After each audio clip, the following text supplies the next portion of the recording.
Hello and welcome to Perilous Pursuits, a live D&D podcast where a bunch of us nerdy-ass friends sit around a Zoom call and play D&D. Tonight we follow a fledgling group heading north into Icewind Dale. Warning, some content may not be suitable for all audiences. So we ready to go play in the snow? Yeah. Okay. Does anybody want to recap us? I think Ray said he just finished it today. I didn't actually finish it, but I could do 3/4 of it. I got peed on. Yeah, that would be what Zoko would talk about. I listened to it last week and then went camping, so I can't remember. Yep. I just came back from camping, so. Oh man, you guys are lucky.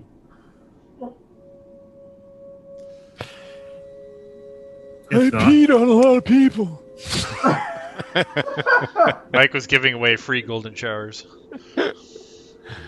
There's a one way to put it. Really big house cat. You gotta open up my doc file. Remember the names of the people. Oh gosh. I wrote them all down so you can't fuck it up. It's got to be the same names every time.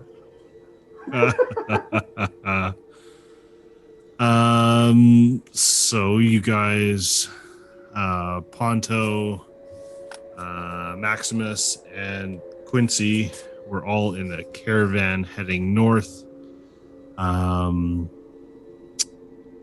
Quincy was trying to convince you guys that you were heading to Chult through some nefarious roundabout circular way of going south. You came upon Zoko and Smoke on the way there. You stopped in Raven Rock and talked to Hiln, the dwarf,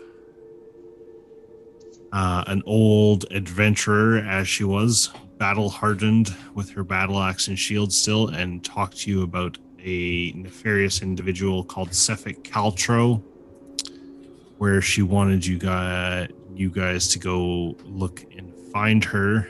She gave you some information that this person was with a traveling merchant called Targos. The leader of that caravan was called Torg Icewind, if I remember right. Torga Icewind. Torga Icewind. Yeah. You know that I will give you a bit more information about Sephek. Hiln would have given you some of these guys because you guys are not from this area. So Hiln explains to you guys that certain settlements like Bryn Shander, East Haven, and Targos are making human sacrifices to Auril, holding lotteries to determine who gets sacrificed at the new moon. If Hiln's theory is correct, Sephek Caltro is killing the 10 towners who cheat their way out of becoming sacrifices to the Frostmaiden, and Hiln is just getting up in her age to apprehend Sephek, but was hoping that you young adventurers, other than Quincy, would take on the job to find and dispatch Sephek without letting the 10 towns speakers and militia know about it, so to speak. She gave you a bit of information saying that it would probably be wise to dispose of Sephek quietly, because she doesn't know if Sephek has Torga's support, so to speak, if Torga is with Sephek for that matter. So, and you know that Sephek is part of Torga's group, one of the people that are protecting Torga. And you know that Torga also has a few other things. You know that this caravan travels from town to town setting up shop. And yeah, you guys packed up the caravan and started heading north again. And you guys still had like a few more days to get to Icewind Dale proper. And that's where we'll kind of start up. We don't know where that merchant caravan is at the moment, right?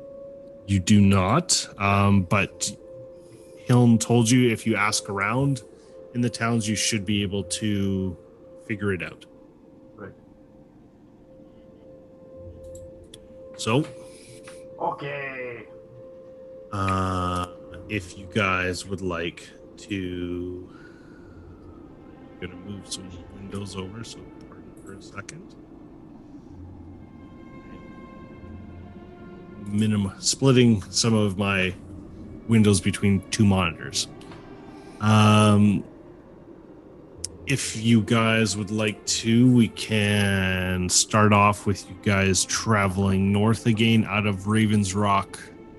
You know that you guys will be wanting to take watches. The environment here is getting colder and colder. Every day it's dropping like 10 degrees, 10 degrees, 10 degrees. It's just like the reason Hill never described the person to you was because you guys now know, like, when you get into this environment, all you see of people is kind of like this. Everything else is covered in furs. It's like you don't walk outside when it's -50 in just a t-shirt and shorts. You are covered in furs from head to toe, and you have like just goggles sometimes, so you can't even see who the person is. So it made it very obvious to you that if it's the guy at Torg's caravan with no furs on, that's probably Sephek. So we will join you guys as you get gathered into the caravan, heading north again. Two of you want to roll a d20 for me? Perfect. Okay.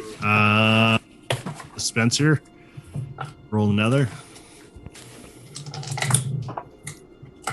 That is a 19.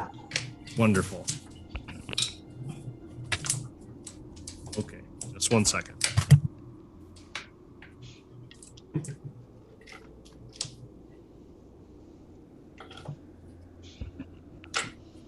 That's adorable. Yeah. Yeah. She's just going to bed. So with that, as you guys are heading north from Raven Rock down, the weather is becoming more and more inclement. The clouds are rolling in, the temperature's dropping, and the wind is starting to pick up. And Aaron says, I'm really sorry about this. We don't normally hit this weather kind of so close to Raven Rock, but seems like a blizzard's rolling in right now. We can press on and kind of, we won't be nearly as quick, but we can make a bit of ground. Or we could probably just stop and maybe just, make camp for the day. It's not really wise to travel in a blizzard, as I'm assuming you'll all figure out soon enough. What would you guys like to do? I trust what you have to say. Do we know what time it is right now? Well, you guys rolled into Raven Rock kind of midday, and you spent about an hour there, and then you rolled out again. So you're kind of, for the sake of it, maybe 1, maybe 2. Okay. I will say that you notice the closer you get to Icewind Dale, the less light is coming through the clouds in the sky. It kind of just stays dimmer and darker. There is sunshine, but it is not potent. It is not helping any plant life, anything of the sort. I'd like to say to the group in the caravan here, I'd just like to say, listen, guys, huddle up here, huddle up. I know it's getting colder, and we all knew this was coming, and we just gotta hunker down and kind of gather our wits together and kind of just tough it out till we get to the next city, and we'll have a chance to warm up there, and I'd like to use my inspiring leader to give everyone 4 temporary hit points. Sounds great. Everybody gets 4 temporary hit points. Zoko is dripping on every word you say. He's like, "Yeah, that's awesome. Yeah, let's do it." And Smoke's fangs are chattering as you're talking. I think Zoko probably put a jack on maybe. Well, do we get like lunch service on the flight? The flight. Jason, are you still there? I notice your camera has frozen. He's done his job. He's given us a... He's just sitting very still. We don't need it anymore. You already gave us our 4 hit points. Yeah, Okay. he used his thing now. We're good. We paused him.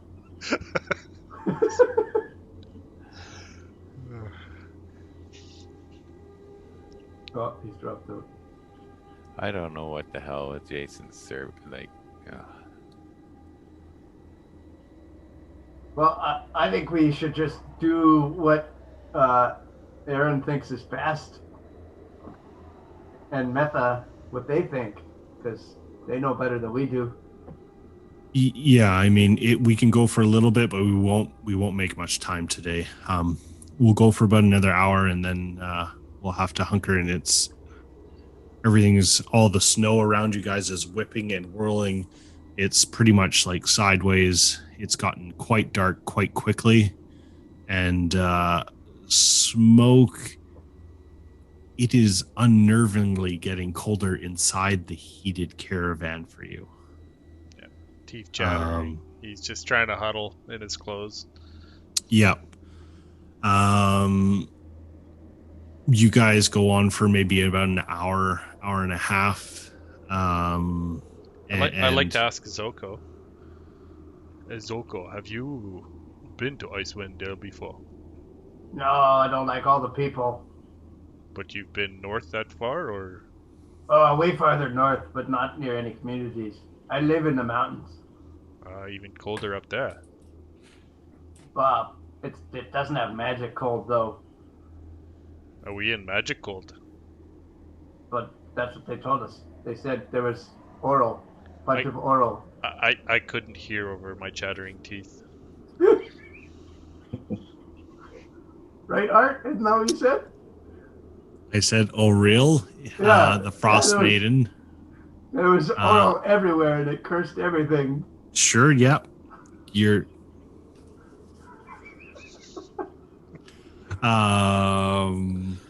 So Metha and Aaron pull over the wagon. Ask you guys.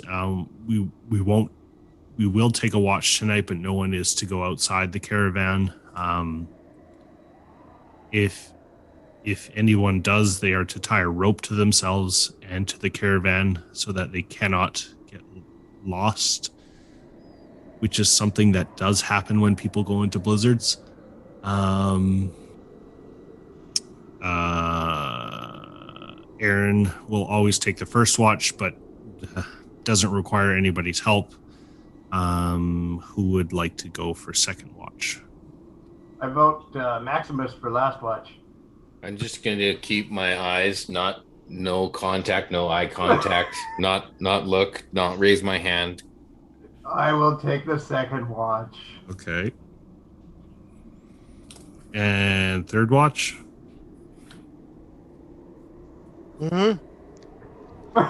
Quincy volunteered for third? No, not that guy. We don't like that guy. He farted, and everyone thought, "Oh, that was his volunteer." Yeah. Yeah. And that'll be enough to round out the night. If you guys would like to talk amongst yourselves for this evening, that would be good. Aaron will take the first watch outside of the caravan, but just at the front, and obviously tied himself off just in case something happened.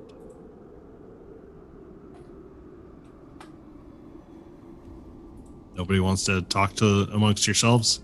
This Okay, place, just one at a... this place is a frozen hell. Is anybody gonna let the cat out? No, nobody's going What? to let the cat out. What cat? Put the cat outside. I might need to go use the neighbor's garden. I use the bucket. What about horses? Are there horses that draw this wagon? Nope. This wagon is fully magical. Okay. Yeah, there would be no livestock pulling this thing in the middle of a blizzard. Like, nope. Yeah, that's what I was just thinking. An undead horse or something. That would probably work, but that's about it. That's right. Yeah. So Right. as the shift changed from Aaron, Aaron walks back in and motions to Zoko. He says, it's your turn, Zoko. Quick, close the door, close the door, close the door, close the door. We didn't go outside. Aaron did. He walked back in quickly. Oh.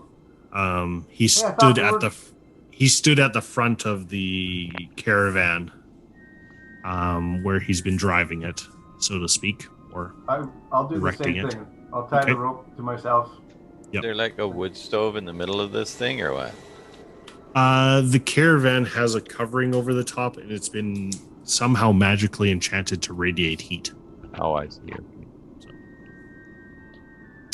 Zoko, you can make a perception check for your watch.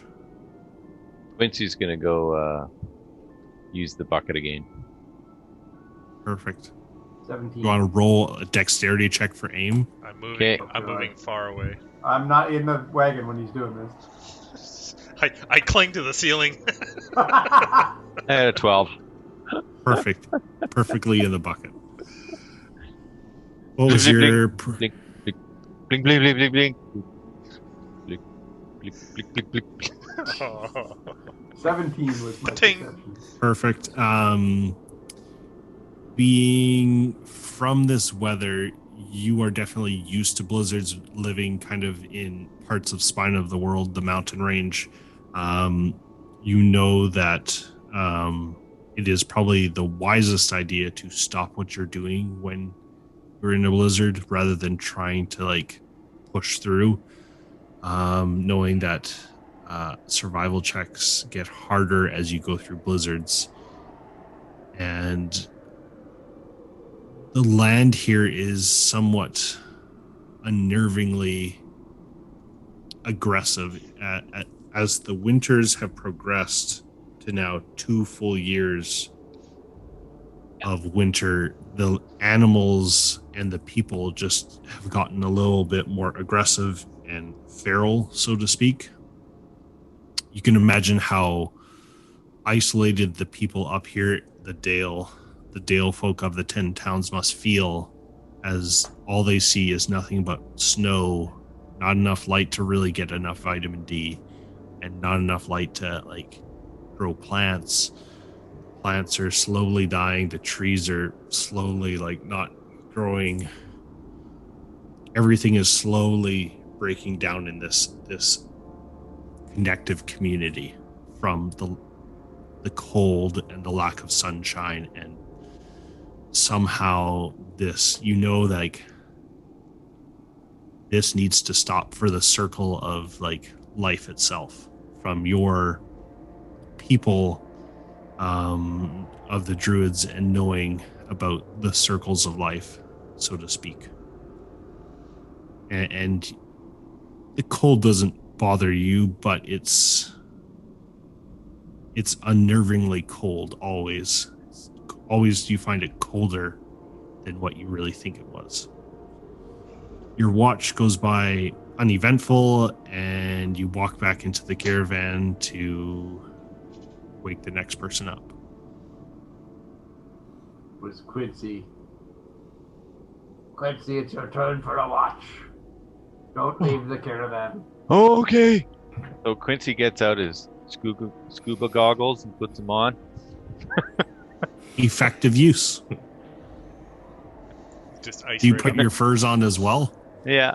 Okay, I good. put my furs on. And he'll take off his sandals and put some boots on. I assume I was given some boots. You have a full set of cold weather gear at the bottom of your pack, nicely folded and packaged up for you. It's the real ugly ones. Yeah, it was the white fur that kind of like Is black and white, right? it got almost bovine. Patchy. Jersey cow. Indeed. You walk. Where are you taking your watch? You going out front as well, or are you staying just like up inside the caravan itself? I'll go up front and sit on. I guess there's like a front seat on the There is carriage. a seat. So I'm going to go like this. I'm going to brush like this, and the snow's just going to kind of move away as I sit down. Using Do you shape water cantrip. Perfect. That's a great use of that cantrip. And then I'm going to put my umbrella up in the air, or my cane up in the air, and I'm going to go like this, like I'm extending an umbrella, and then the snow's going to kind of not land on me because shape water. Perfect. That's a great use of a great cantrip of just like poof, this like little cocoon of like no snow is just like billowing around you, and make a perception check.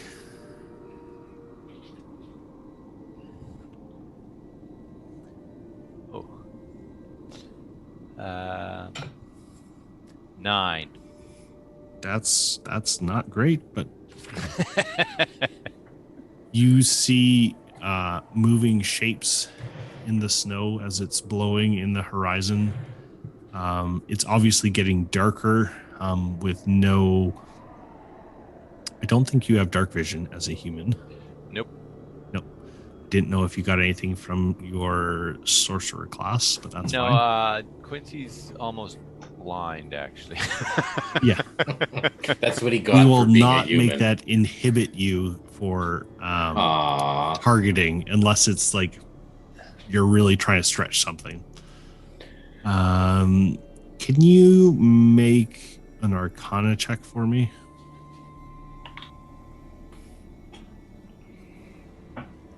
Uh, 16. That's probably good enough. Being in a wizard's laboratory, you are around all different kinds of magic. Just being in this environment and being not even quite in Icewind Dale, you know, like this doesn't seem normal. It definitely seems like there is some greater force that is being oppressed on the environment that is plunging it into this really cold, hellish landscape. Your watch does go by uneventfully, but you know, like, something magical is being pushed upon this region. Almost like this Frostmaiden is trying to take over this region and claim it for her own. So your watch goes by uneventfully. You get up at the end of your watch and go wake Metha and Aaron up, saying it is morning, as what you assume is morning because you know your watch has passed, but no real cycle of day and night has happened yet. You just know that it got a little bit brighter than really dark, but there's no like, hey, you can see the sun go up. There's none of that anymore. You can't see the sun. In fact, it's just overcast and dark all the time, or dark-ish, I should say. Metha and Aaron, thank you for helping us.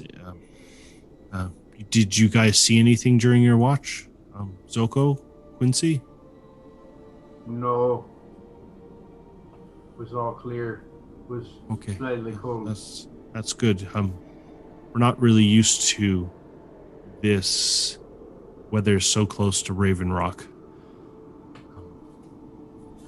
Metha will get some food ready for you guys and feed you, and after you guys eat, you will gather together, and Aaron will say, are we all ready to go? We've all used the bathroom. We've all God, our morning stretches out. Quincy, you're good, I'm assuming, because you were last at watch. Oh yeah, I'm fine. I'll squat over the bucket and do my morning pee.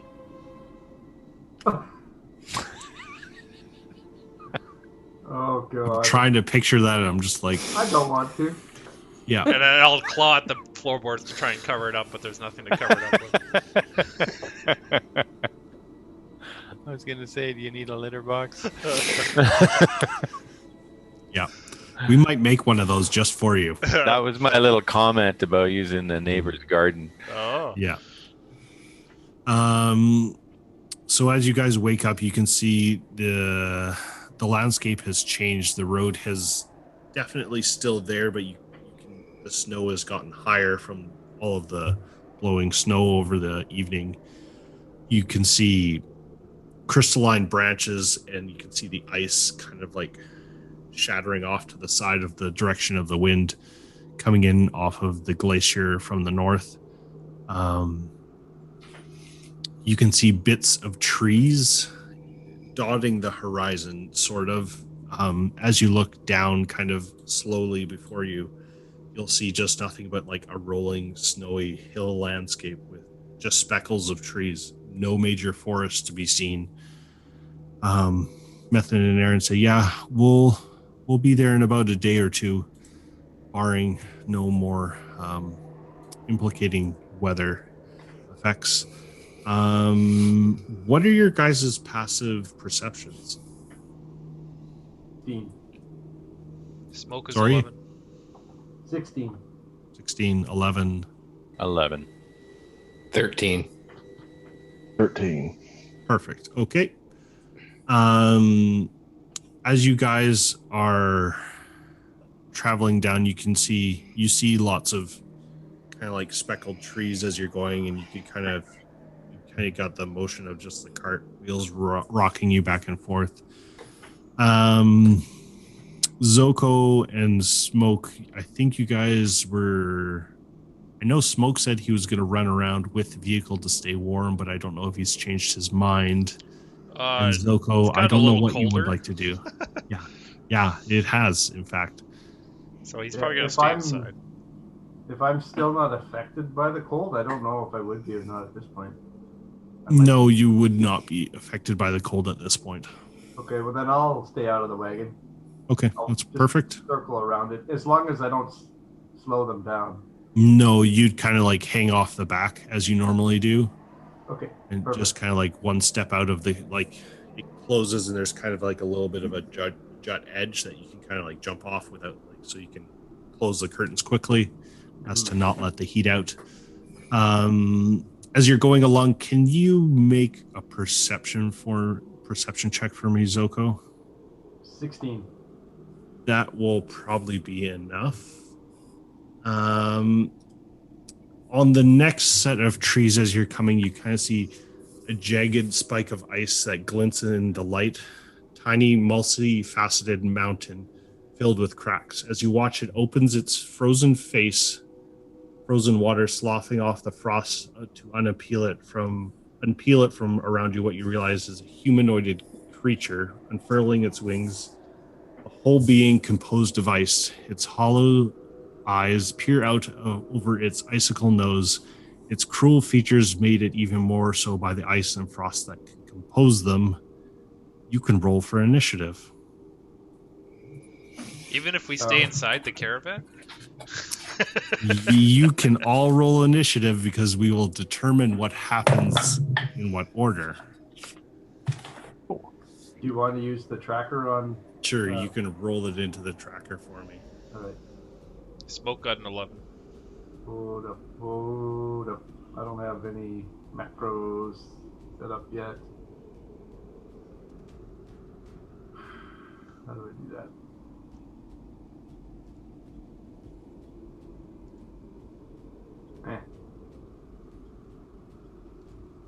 Oh, here we go. I just have to add all the names custom here real quick. Okay. Okay, Smoke. Vince, you got an 18. Just adding all the names first. Maximus. and Poncho. That's And everybody? you can put A and B in there as well. I see one. Two. Or that. That's perfect. Yeah. Okay, so Yeti got, what did I get? I got a 14. Smoke got 11. Quincy got 18. 18. Maximus 22. 22. Wow. Ponto 18. 18. These are all good numbers. That's good. Do you want to put the creatures in yet? Not well. Sure, we can. We can put 15 and 3. Okay.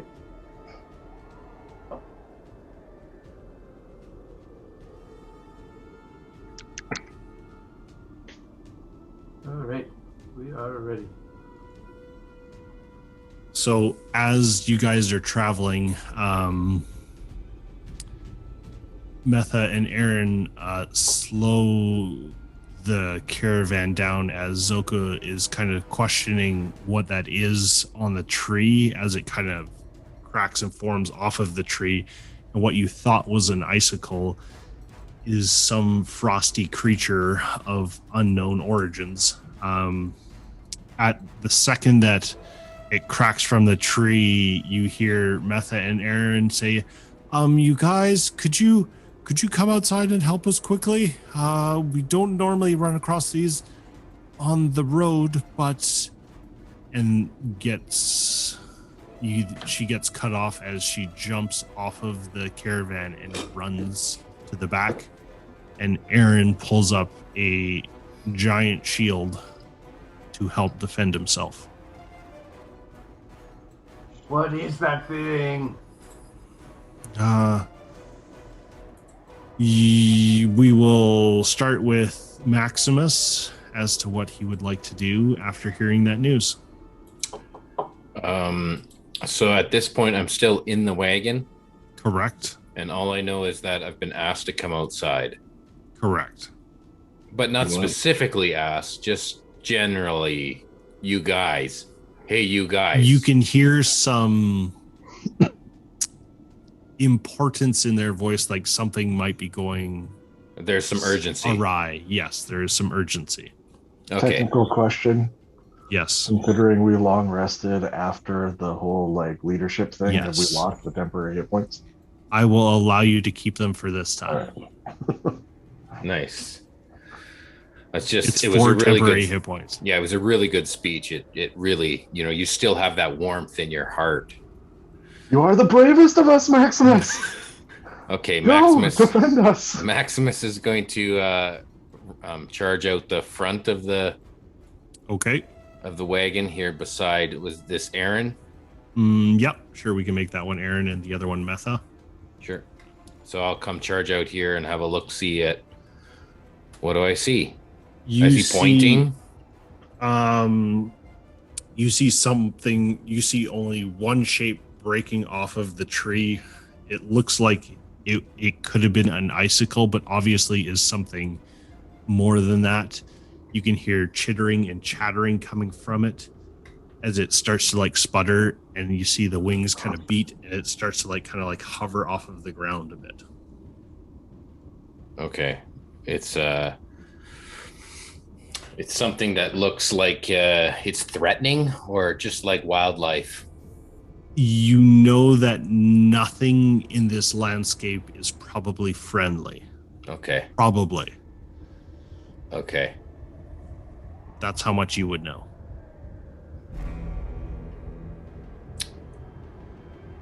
All right, I'm gonna say, guys, it's out over there. I'm gonna point in the direction that I can see them.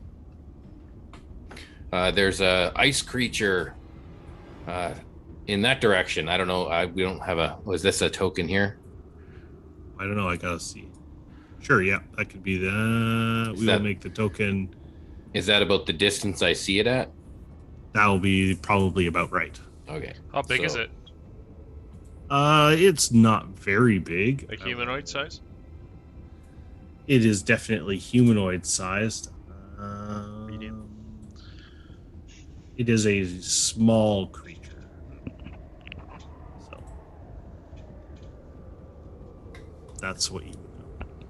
So I can take it. You feel like you're on equal terms on this one, Ponto. Yes.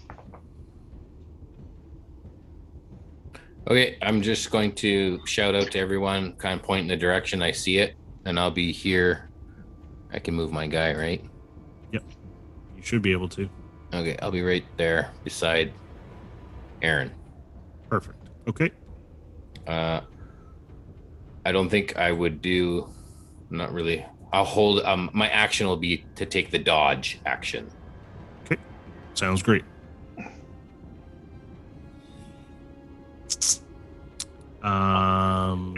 Quincy, with your unnatural speed for your age, you are up next. Bump, bump, bump, as my cane clumps against the cart. I kind of crawl out. Well, I heard you say something about ice cream. Yep, you can see this one creature right here. Up here. Just that one. Oh, yeah. Quincy puts his finger up to his head. Oh, the headache's coming again! And mine slivers this one over here. Perfect. So he needs to make an intelligence saving throw. Yep. That's an 11. Okay. And Quincy's save DC is 14. Perfect. So roll a D6. 6. Yeah, that's right. I got a 6. Perfect. That's great.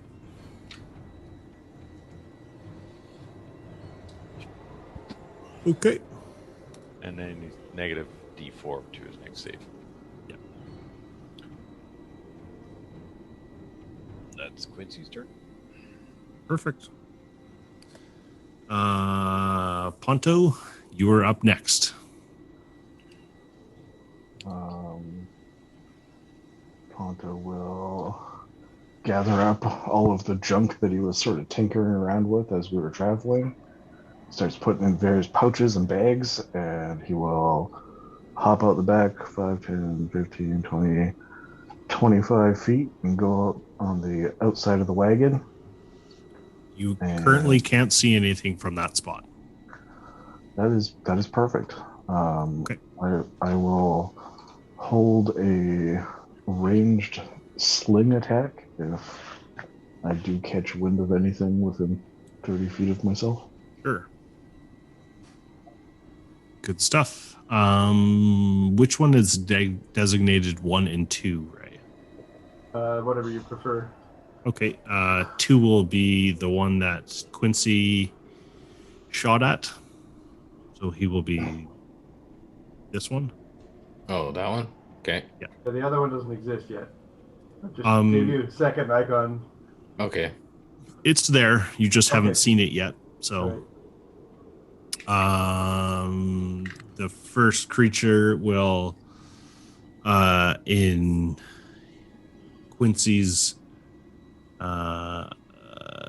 psychic powers or aberrant mind powers, shriek out in disgust as it takes that psychic damage, and it will fly forward at Quincy and make a claw attack at him.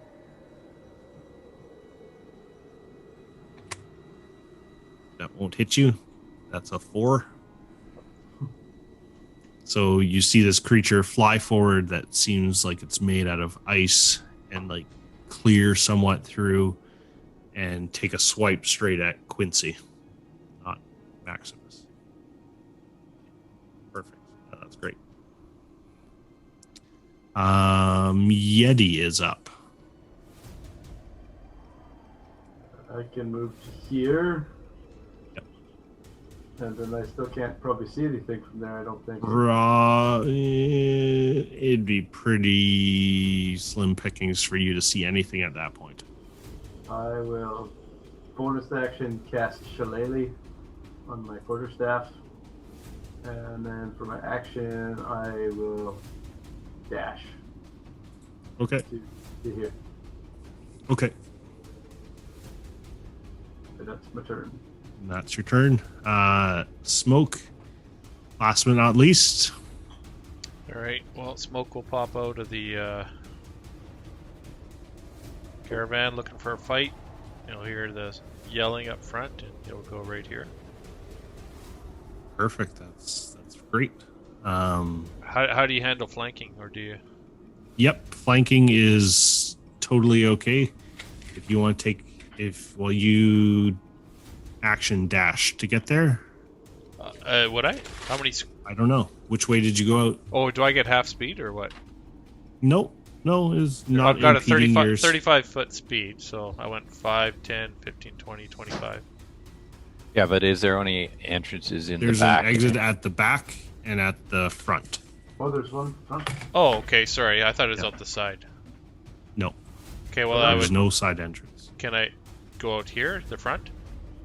I will say you can kind of like push by Quincy and hop out. Yeah. Yeah, I'd like to jump off there to like Yep. there, and then Yep. move there. Yeah. Let's make a dex check to see how you land in the amount of snow at the bottom of Hey, something. quit pushing. Dex check, so acrobatics. Or acrobatics. Yeah. That's a 10. That'll be enough to get over Quincy because he's not moving crazy I fast. don't tackle him, and we both go in the snow. Yep.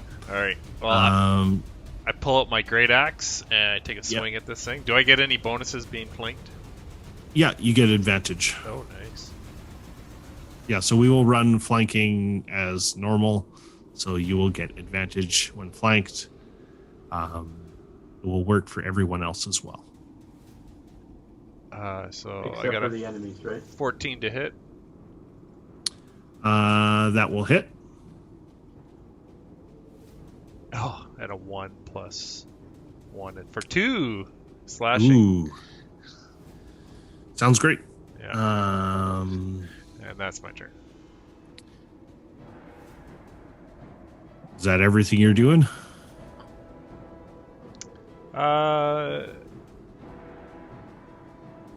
Yes. Okay.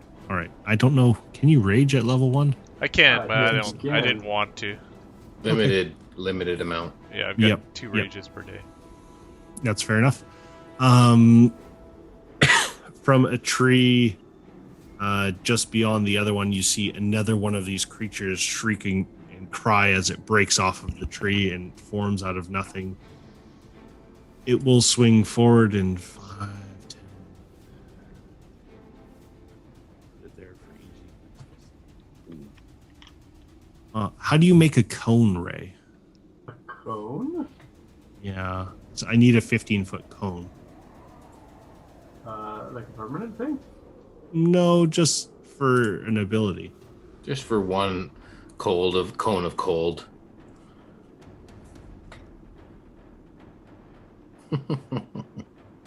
We'll say that, wow. 15 feet. Yep. If you can move it, look at that. Turn.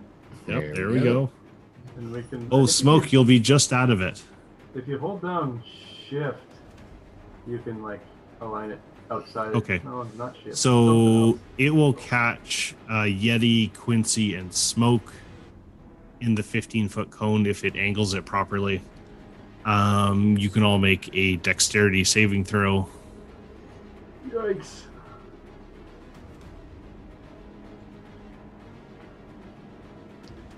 Smoke got a 14. 9. So Aaron's outside of that.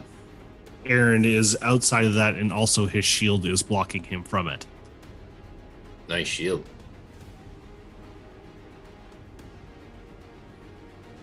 What did Quincy get? I can't hear you, Mike. You're muted. A 20. Wow. What a polarizing swing of rolls for you. I'm pretty hot tonight. That's good. Everybody who beat at 10 takes 2 points of cold damage. Zoko, I think, or Yeti, you did not beat the save. You take 5 points of cold damage, but you were resistant, so you also take 2. Yeah. So, Oh, that's only half my temporary hit points. yes. They are so weak. We got this. Maximus, it is top of the round to you. I see that this thing is starting to threaten my friends here, and I'm going to call out to, I think the first one that started attacking. Mm-hmm. You got him. I ping him right here. Yep. You know where he is. Okay. I'm going to call out. Yeah, I'm going to call out and say, whoa, chill out, man. You need to just settle down and cast Vicious Mockery. Perfect. He will make his, what kind of saving throw is that? Wisdom 13. He will roll a d4 to see if he fails. He does fail. Feel free to roll damage. Well, why the D4? Well, because he had Mind Sliver on him. Was that for the saving throw or for an attack roll? Saving throw. Okay. Right. Double damage. He'll take a little bit of damage. 2 damage. And he has disadvantage on the what next kind of attack roll. That's Psychic damage. Damage as well. Okay. So disadvantage on the next attack roll it makes. Okay. Sounds good. Quincy, you're up next.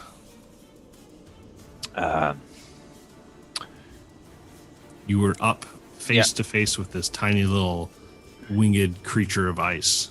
Did you subtract the D4 from that saving throw that I did? Yes, I did. Okay. Yeah, that's why I hit. He hit. Okay.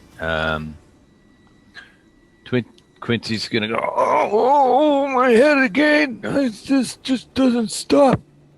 And Mind Sliver this guy. Which one? The first one or the second one? The first one again. Okay. He will save with that. Yeah. Okay. And we will be on to Ponto. Ponto will move 5, 10, 15, 20 feet to there. Okay. You will be able to see one barely around smoke and the other one clear out in the open. I will use my cantrip lightning lure on that guy. Okay.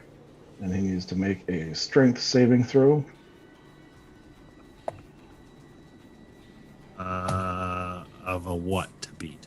My spell save is 13. He fails. So he gets pulled 10 feet towards me. And then he takes 1d8 of lightning damage. 5 points of lightning damage. Wowzers. Good stuff. You see the lightning lure lash out and rope around him and pull him, and as it finishes pulling, you see the electric charge hit him, and the creature shrieks as it's partly made of water. That was as effective as you think it should be. Fantastic. Yeah. So we will go to Icy 2, which is in front of Quincy and Yeti. You will see it reach out and it will move from Yeti or move away from Quincy, who seems to be figuring out this psychic blast is coming from, and move to there so you can make an opportunity attack. I'd get one too. You're muted. No, he did not break from. Oh, he did break from yours as well, Smoke. Smoke and Quincy, yeah. Yeah. Oh, Quincy's going to swing at it with his cane. Yep.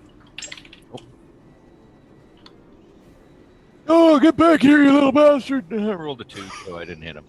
Smoke got a 16. Yeah, that hits. shitty Give him damage again for smoke. 4 damage. Perfect. What kind of damage is that? It's slashing. Slashing. Is It's a what I great thought. axe.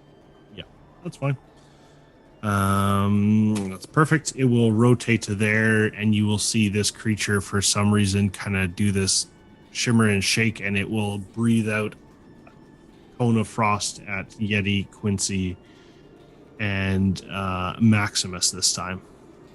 Oh, what? Another deck save? Yep, please. Yikes. Oh, I rolled good this time. 20. I can't hear you, Mike. You're muted again. I rolled a 4. Okay. And Maximus? 21. Perfect. Quincy takes 5 points of cold damage, and Yeti and Maximus take 2 points. So 1. So 1 for you, yes. Oh! That was like half your hit points, right? Oh, a third. So squishy at this level. Good. That is temps. Yep, that's perfect. That's why I let them sit there. Yeti, it is your turn. I will turn around. Actually, I'm going to back up. Oop, what the heck did I just do? Why can't I move my dude?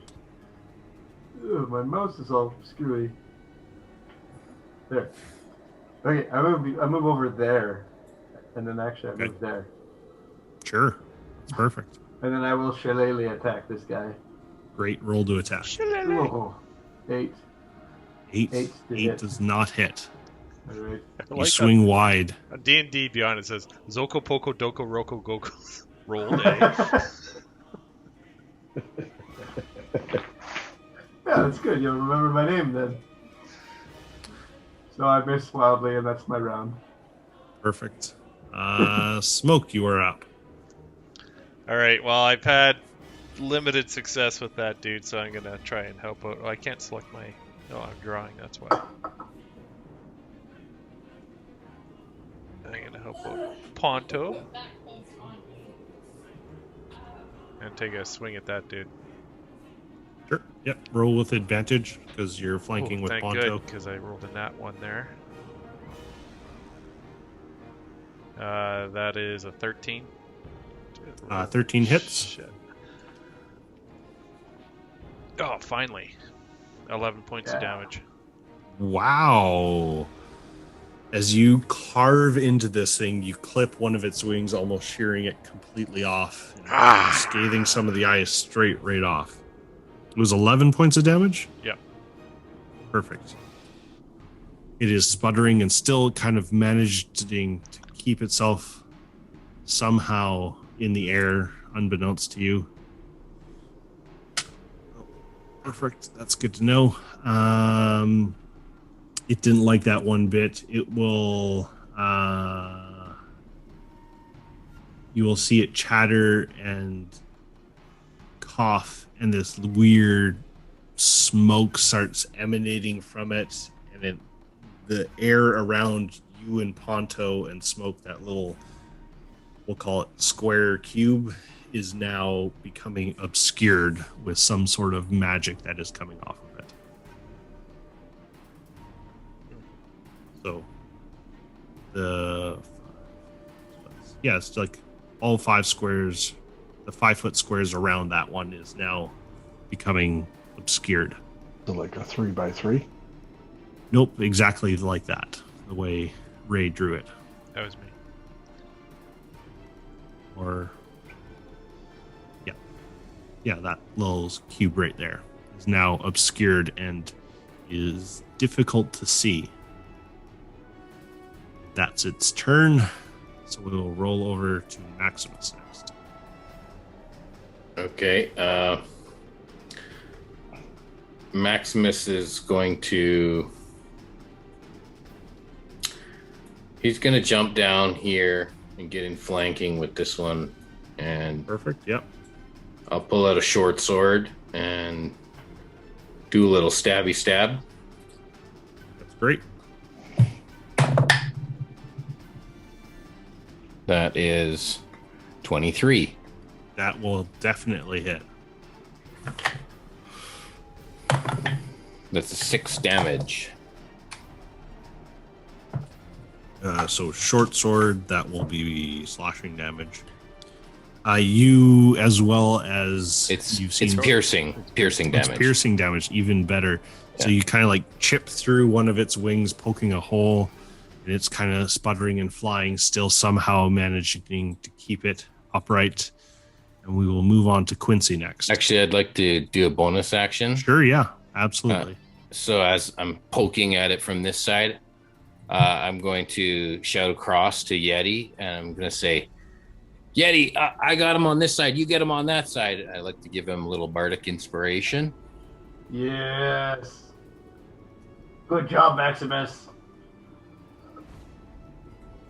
So How big? What kind of die is your bardic It's a inspiration? D6, I believe. Okay. So make a note of that, Yeti. Okay, go ahead, Quincy. Quincy's gonna reach out with his hand.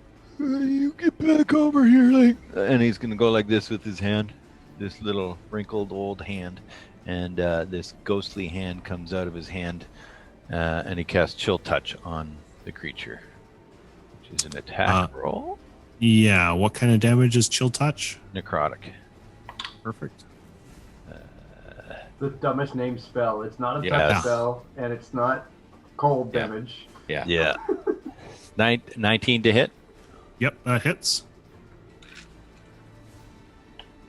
and 4 points of necrotic damage, and it cannot heal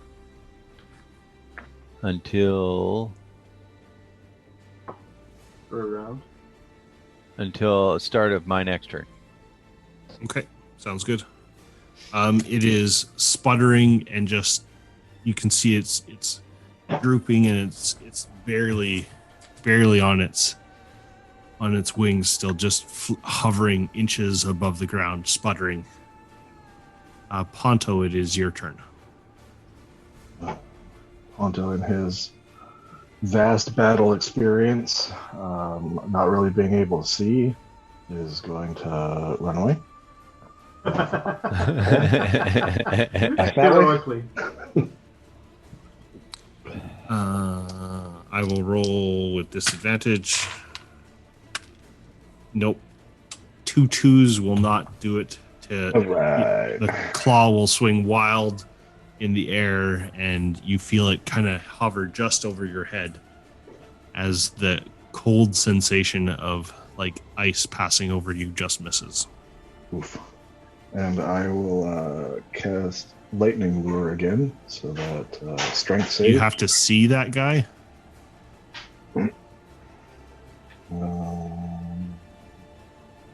I do have to see him. Okay, because he is somewhat obscured in that weird cloud of fog of some sort. My vast knowledge of battle. I will do it, and it will sputter and probably go wide. Shh. Hit me. How far does your lightning lure go? 10 feet out? 15 feet, and it drags the target 10.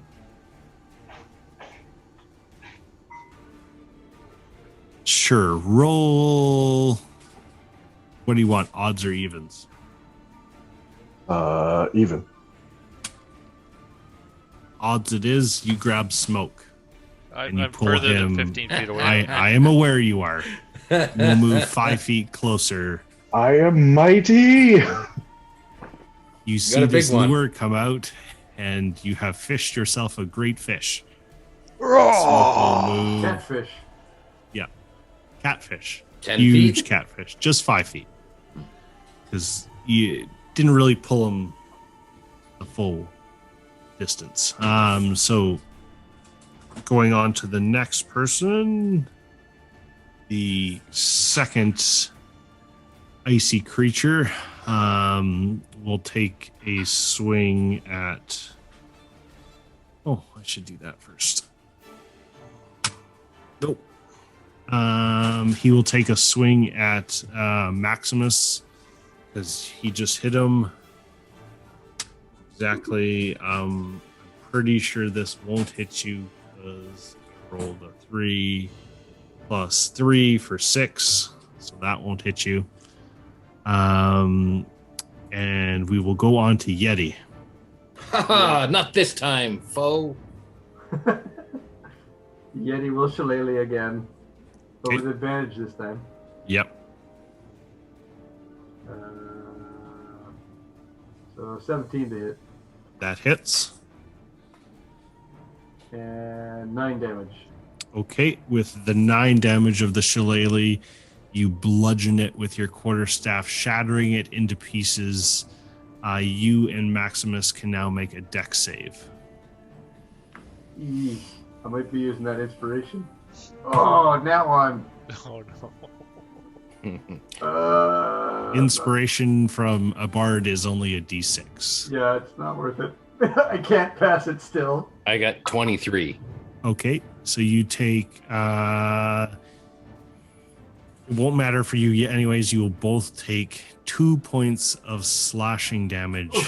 Into the real hit points now. Yep. As this creature shatters and explodes from the ice that it was formed into. It will now no longer be on the field. Yikes. And then I will run. Can I see it all into this smoke? Or the. No, it's fully obscured. I'm going to yeah. run here. And then face toward the mist, menacingly.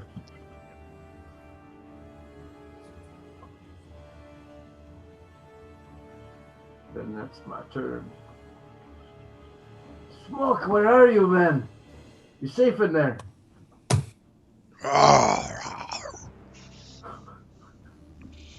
So, Smoke, it is your turn. You are next.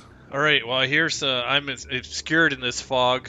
I hear flapping in front of me, so I'll close my eyes, grab my axe, and I'll say, "Ancestors, guide my axe to destroy this demon," and I will swing down and hit it.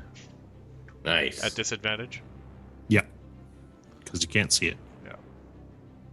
But it feels like advantage. It does feel like advantage. Oh, that's probably not going to hit. Not. It's flavor advantage. It's going to be an 8.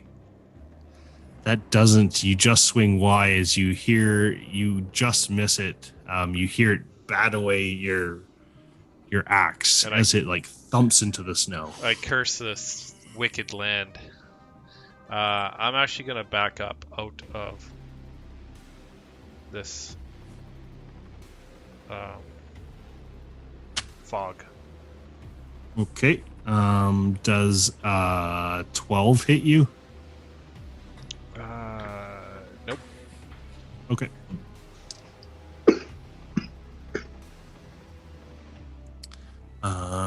That's your turn, Smoke. Yes, that's my turn. Okay. So we'll move on to the second one. Oh boy. It will fly out. Spencer, do you want to roll a d8 for me? 1. Perfect. It flies straight out at you. I don't want to. You can take away the square now, Ray. Actually, you can leave it there. I just don't know how to separate it.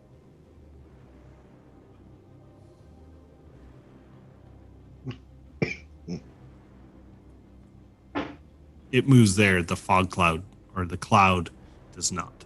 Oh, the cloud doesn't move. Okay. Cloud stays. Do I see it move out of the cloud? I don't know. From that, it's kind of like this weird sphere that envelops that space. Sure, that's great. It will take a swing at you, Ponto.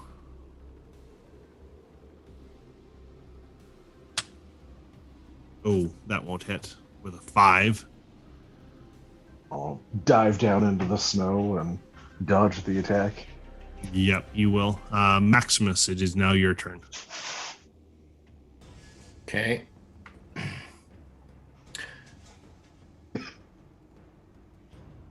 I'll call out and I'll say, "Hey, what's going on over there? There's another one? Is there still one up?" I don't know if I can see him from this point here. I see Ponto. What's he doing? You saw Ponto kind of like swing down like he was moving around something. Okay. Gracefully flailing around in the snow. Yeah. I'd like to climb up here. Mm-hmm. You definitely can see this other one that is shaped come out of that cloud. Okay, so I got a line of sight to it. Mm-hmm. Okay, I'll drop the short sword here and shoot it with my bow. Okay. Excellent.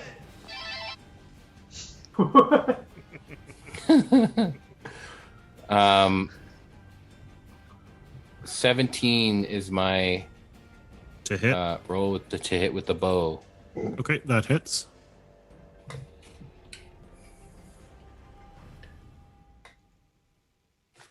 Okay. That is 8 piercing Perfect. damage. With that, you strike true to your mark, and you kind of hit it just behind the neckline, kind of at the base, and it kind of slumps forward, and then all of a sudden explodes in shatters of ice. Ponto, you can make a dex save. Whoops. I'm going to reroll that one with my halfling luck. Yeah. That's going to be a 16. Perfect. That is enough. You see it explode out into shards of ice, and you take 2 points of slashing damage as 2 of them strikes true into your chest. And continue to flail around gracefully in the snow. Wonderful. And that will take you guys out of combat. Not so bad for the first time. As you guys are all breathing heavy, you can see Aaron standing at the top going, "Oh, you guys aren't bad at all. Dispatched those foes pretty quickly." And you'll see the fog cloud as well drift away with the breeze as well. Because, yeah, that's what that was. Those were ice mephits. If anybody wanted to go look them up. You guys dealt with them well. I'm kind of making sure you guys are going to be okay for your first round. I'll pick up my short sword, clean it off. Your short sword doesn't really need to be cleaned off because what you found when you struck it, it was just like hitting ice. So you're more like checking the edge to make sure it wasn't like rippled or wrinkled. Smoke will give a nod to Maximus and go, "It was a nice kill." Was there some cubes left over? Put it in my shot Absolutely, glass. you can see some shards of weird ice. I don't know if they would be good for you to eat or not. Be like Technically made out of ice. That stale ice you get at the bottom of that freezer that just tastes weird. That's been in there for a couple of years. I'll put them in my lips like this, and they'll poke out. Yeah, and I'll then turn around and be like, "Hey." Exactly. You can have the ones sticking out of my face, Maximus, if you want them. So, Jason, I got the excellent ready to go whenever you do Bardic It's Inspiration. on the button. You're just ready to click it. I'm just ready to go. Perfect. Aaron and Metha will come forward thanking you all for dispatching these two, and Aaron will say, "You guys, I really hope you find and help Hiln. She's good stuff from this 10 towns. She's one of them. If you can find this Sephek for her, would be good that you find them. I think we will. The Frostmaiden can't be let to run through these parts much longer." As you can see, the creatures here are just getting a little more terrifying and don't seem to be quite so natural.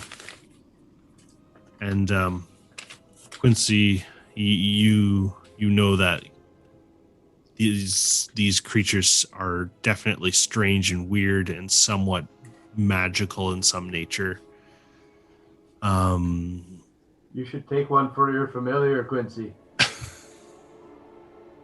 I don't know if you can do that. It's This just in. No, I did not text Ray. The Frostmaiden is texting the DM. You know that these are odd creatures for this landscape. They seem more elemental in nature. So, I would like one for a pet. They seem fun. Quincy's familiar will end up being an imp that can transform into a yappy little dog. Oh, good. A Yorkie. It chases me around. In battle, it runs around in a small circle and pees. Nips at my heels. Yeah, that just sounds great. Just get scared and pees. Yeah. How is it going to survive the conditions? This dog is just going to be like, It's D&D physics. It's magical. This little iced chihuahua, like I'll be walking it and it's be dragging behind He'll me. just be rolling.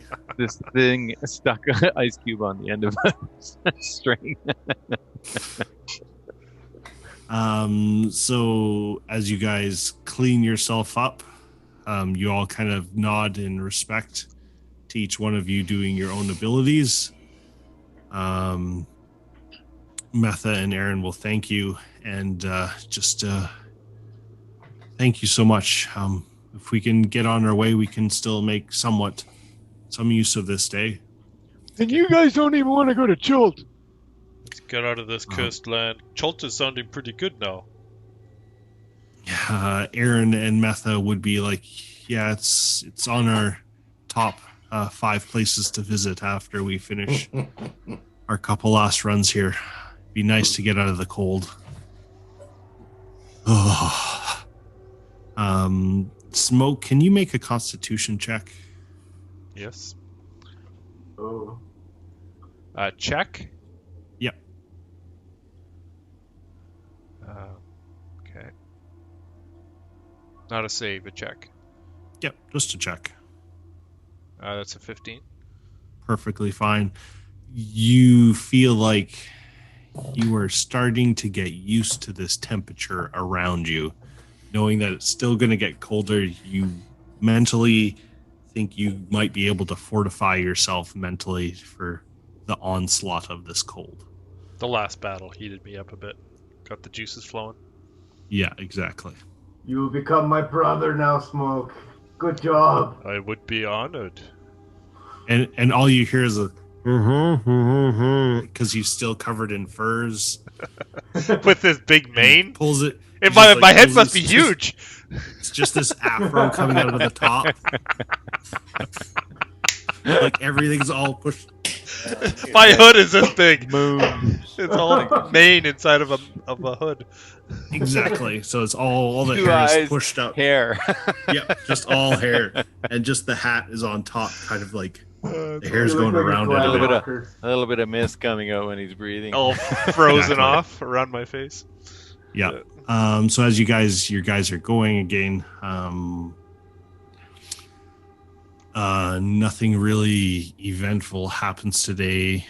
Would you guys like to talk in the caravan, or shall we continue on?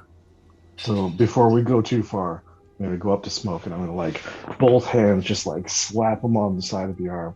I'm gonna be like, "That was awesome! I pulled that thing over, and then you came up behind it and you swung your battle axe," and just like really excitedly replay the like 12 seconds of just how he came and demolished it after I was like pulled it out of the way away from everybody else. And I kind of start off like, yeah, and then I get into the, yeah. Get all excited. You just keep like hitting them and be like, "That was fantastic," and then I'll just Ow. sort of like make my way over towards the front. not even really finishing the conversation, just like randomly everywhere. And I'll go to Aaron and I'll be like, "So you said that you didn't really see these this far out. Like, what else are we going to be dealing with? Like, are we going to run into more of those things, or?" I mean, there's always possibilities for them. You normally, from what I've told you, you see them when you go farther north, closer to the glaciers, but we don't go there normally. I've seen a few of them when things were bad in a blizzard. Usually after is when we kind of have to pay attention because they seem to be drawn out. Oh, so it was probably because of the storm last night that they just sort of made their way Usually they further kind south of than blow usual. in from the glacier, is what I've been told from the Dale folk. So hopefully everything else will be smooth today. Thank you. Are you all right? You did take a couple hits there. Oh, we didn't take any And damage at all. all of like walked away already, been like, yeah, I'm fine, I'm fantastic. Okay. And she'll be like, oh, okay, yep, yep. And like the curtain goes back and you feel the cart just moving side to side as you're going along the path. Did anybody get damaged? Quincy's No? inside peeing as soon as the action was over. Yeah, it's like you hopped up and walked around and just started peeing right away. Okay, good. I'll go back to Smoke and try to get them all riled up and be like, yeah, you hit the guy, and like you swung that huge axe. You're like, that thing's bigger than I am. That's crazy. Yeah. Yeah. You're like, we should find some more. Just riling Smoke up. Absolutely. Does Smoke have to make a con save or else go into a rage? No. Goals. That seems like a poor thing to do inside a cart full of people. Don't break the caravan. Rule number 1. So I'd like to talk to either Metha or Aaron and say, where are we headed? Where's the next town that we're going to? We're headed into Targos. There's a trail that breaks off here in a little bit. Should be there in a day or two, depending on weather, of course. You can see it's a bit dependent on what happens outside, but we should be okay as long as the weather holds. Are you guys willing to take us to wherever this merchant group Torg is? I mean, we've got deliveries along that one part of the 10 towns, so I mean, as long as it's within reason, we should be okay. Okay, perfect. Yeah, we're heading to Targos, and then we're heading straight north, following the road. Okay. Maybe it would be worth having someone travel in the bubble on top of the caravan as a lookout. Maybe see, get a little more warning as to what's coming up ahead. Potentially, we might be able to do something like that. Can I stand up in the tent? If you stand up, your head is like. But I poke my head out through the top. You can't poke your head out through the top. Okay. But Ponto, that might be good for you. Yeah, last time you were saying there is a bubble of heat between the top of the caravan. Yeah. Can Ponto fit in that little space? If he lays down, because obviously that bubble is getting smaller as it's getting colder. Oh yeah. Well, Can he's a little guy. On the back and look out over the top, outside. How tall are you? 7'8" or something like that.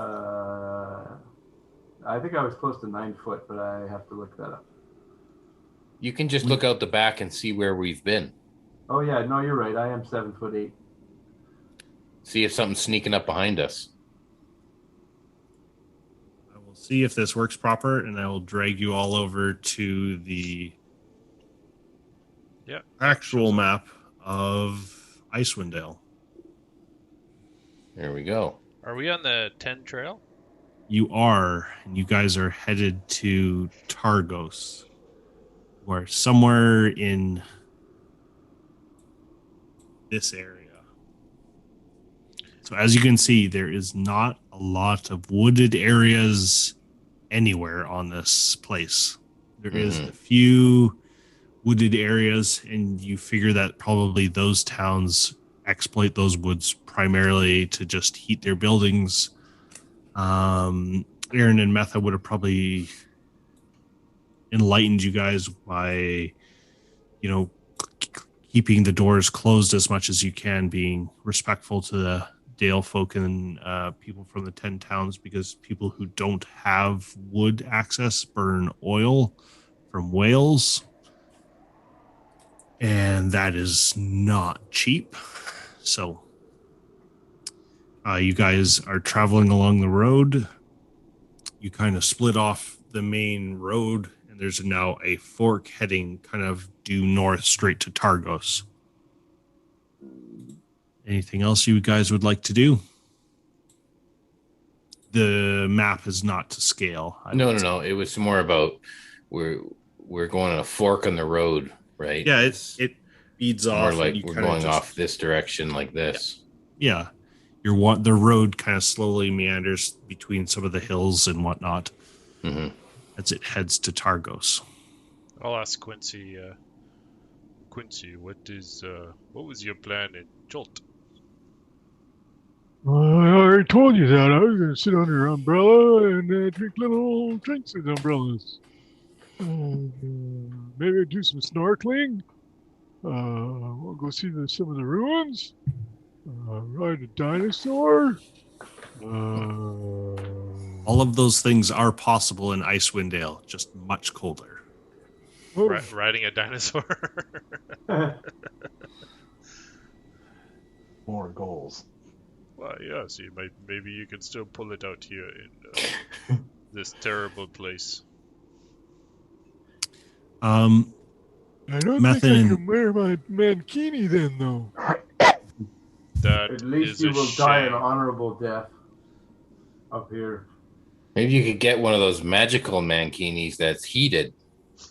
Oh, keep your giblets warm. No shrinkage. Well, anything's possible. All the magical stuff they have. One size fits all. A heated mankini. As he's taking a sip. I'm going into the D&D Beyond homebrew items right now. Heated mankini. You have to put in the line, keeps your giblets warm. Good for your toes and also your balls. Quincy and Slave Leia. You guys will continue to head north. The temperature is definitely in the negative 40 degrees Celsius now. You are truly in Icewind Dale proper. You can see Metha and Aaron from sitting outside and driving the caravan as it goes north to Targos. You can see the frost kind of building up outside from them breathing. We will probably call that day done about now, just outside of Targos. You guys can camp in just off the side of the road. Do you guys, who would actually Zoko and Yeti, would you like to go hunting to get some food for everyone? That's the same person.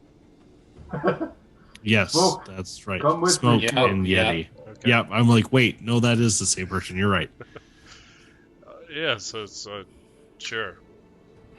Metha and Aaron will say, we've kind of finished most of our rations. If we have about one more day to get to Targos, but if you could find something for us to eat, that would be great. I'm trying to fix up a bit of some stew and some meat just so that we can stay warm and kind of as it gets a little more difficult out here to No problem. stay alive. We'll find something. Smoke is my brother. You guys are definitely stopping at like definitely earlier in the day. It's like maybe 4 o'clock, and you guys are like already stopping for the day because the lighting is awful. There's less and less light the closer you guys get into this region. Is almost all overcast and dark all the time. You are starting to realize that this place, if you stayed here for years in this non-cyclical season, it would be awful. You are kind of starting to understand the plight of the Dale folk, and you've only been here for a day, not 2 years. So Yeti, I think I'm starting to get used to it now. I feel like instead of dying today, I might die tomorrow of coldness. You'll be fine. You lead the way. You show me. Alright, so no more temporary hit points? If you still have them, you still have them. Okay. Alright, well They will go away with this long rest. Yeah. I'll start sniffing around. I guess a survival check? Yep, with advantage because Yeti is there with you.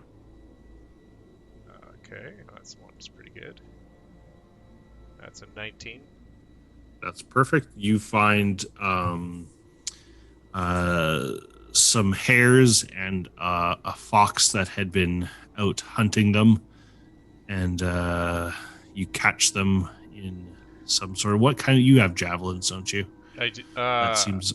Yeah, I have a javelin. Yeah, and so you catch the 2 hares just by stealthily sneaking up on them, and you pierce the fox with the javelin as you come back to the caravan with your prize and trophies. With the hares, I would think they dove into the snow, and my whole face just went right into the snow after them. And I come back with this frosted whiskers and mane and everything with a hair in my You mouth. come back with "Do you want to build a snowman" theme song riding with you.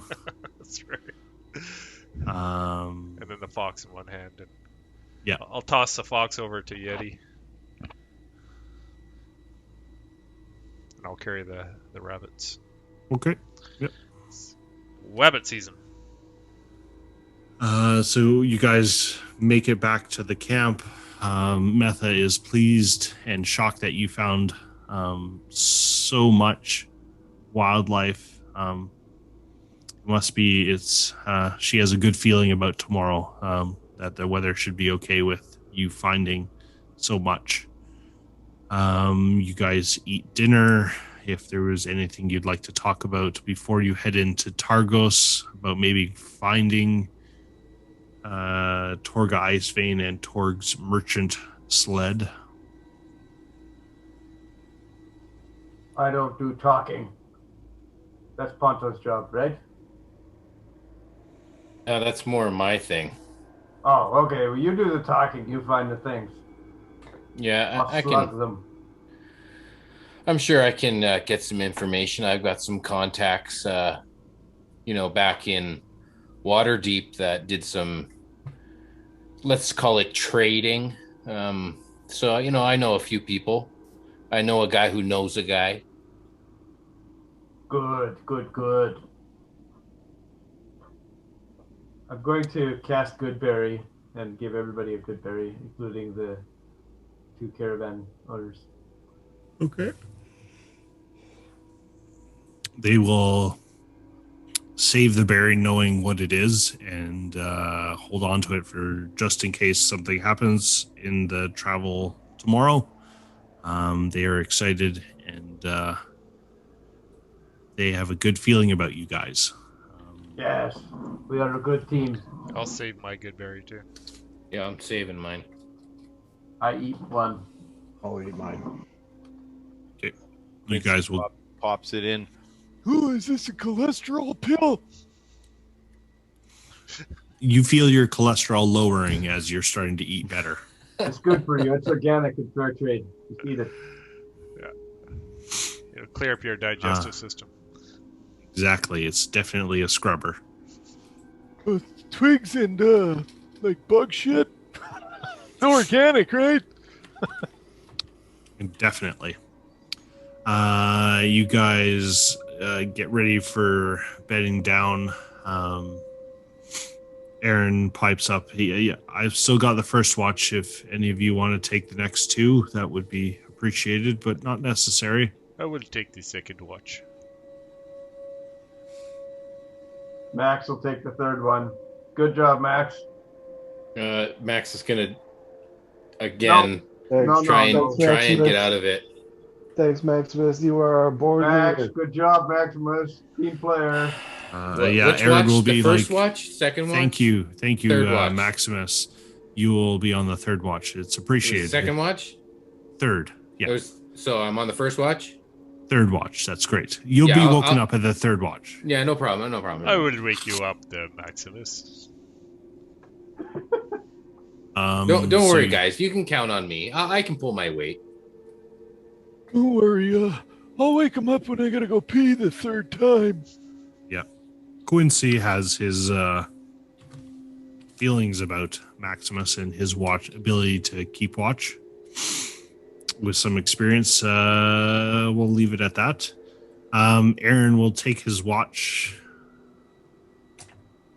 Yep, that's fine. Nothing really crazy going on there. No snowstorms, no nothing yet.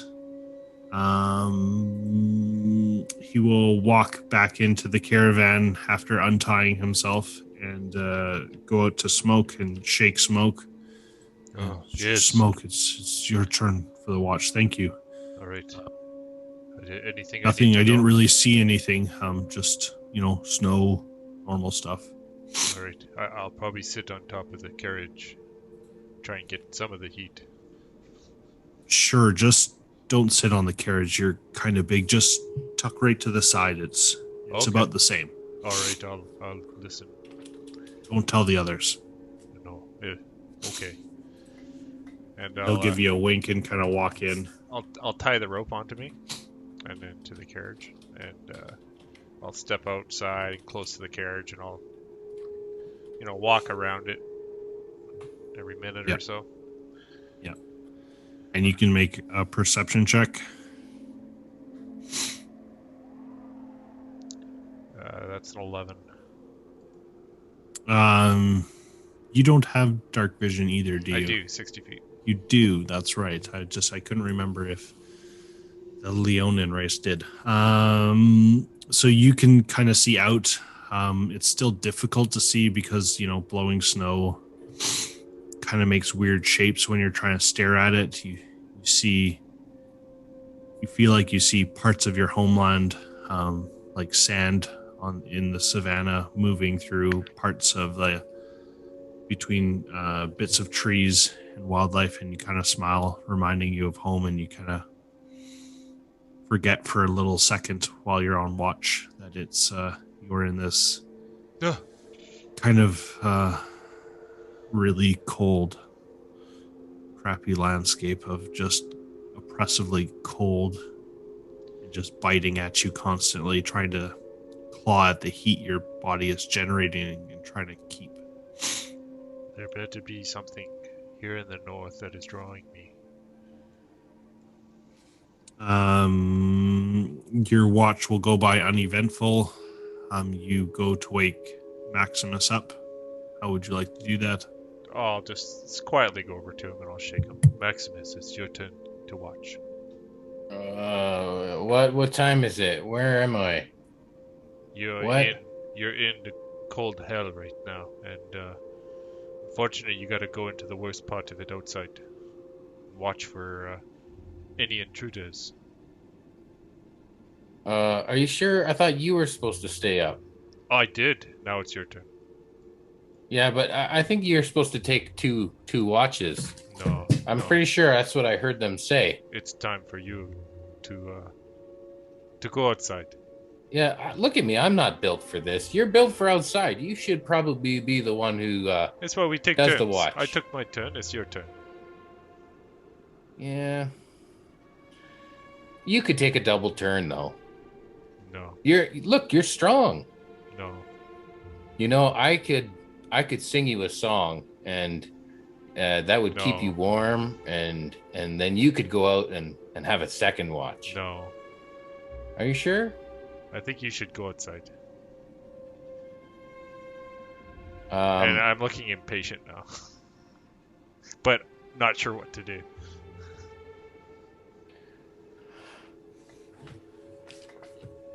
I'm just standing right in front of you, watching you. Are you trying to be intimidating? No, Is the I'm not trying to volume be of this intimidating. got to the point where it would have woke anybody up? I'm I not was trying to. just gonna ask. I was whispering back to him. Okay. What was Maximus whispering? I'm trying to be not loud, but I'm trying to convince him that he was actually asked to do both watches, not by me, but by Markham or Metha and Aaron. Metha and Aaron. No, Mhm. no, it's your Yeah, turn. I think you just remembered it wrong. You're incorrect. It's time for you to go outside. We need to keep everyone safe. All right, fine then. I'll go outside. I'm gonna bundle up. I'll stand with you for a few minutes if you want. Is it just me? I'm the only one? It's just you. All right. I'll go out and just stand with him for a few minutes, just chat. And I'm just shivering. It's pretty cold out here. And The good news is you've had your long rest, so this is like the next day for you already. Sure. Not that it matters. It's still cold. Yeah, and I can't see very well in the dark, so I mean, snow's blowing. I'm not much good out here. I'll empty the piss bucket. It smells like It like pungent. almost freezes when it hits the ground. Like old man urine. Oh, it smells bad. Well, you stay safe out here, Maximus, and if you see anything, just pound on the door. Wake us up. All right. And I'll head in. Go to sleep. Okay, Maximus. Can I roll your climb up? perception. Can I climb up on top of the caravan in that little heat bubble? Yep. Is there enough room for me to lie you can down? lay on it, and you're kind of like trying to give the heat a hug. Oh yeah. And I'll go back to sleep up top. You might never wake That's up. a hard one.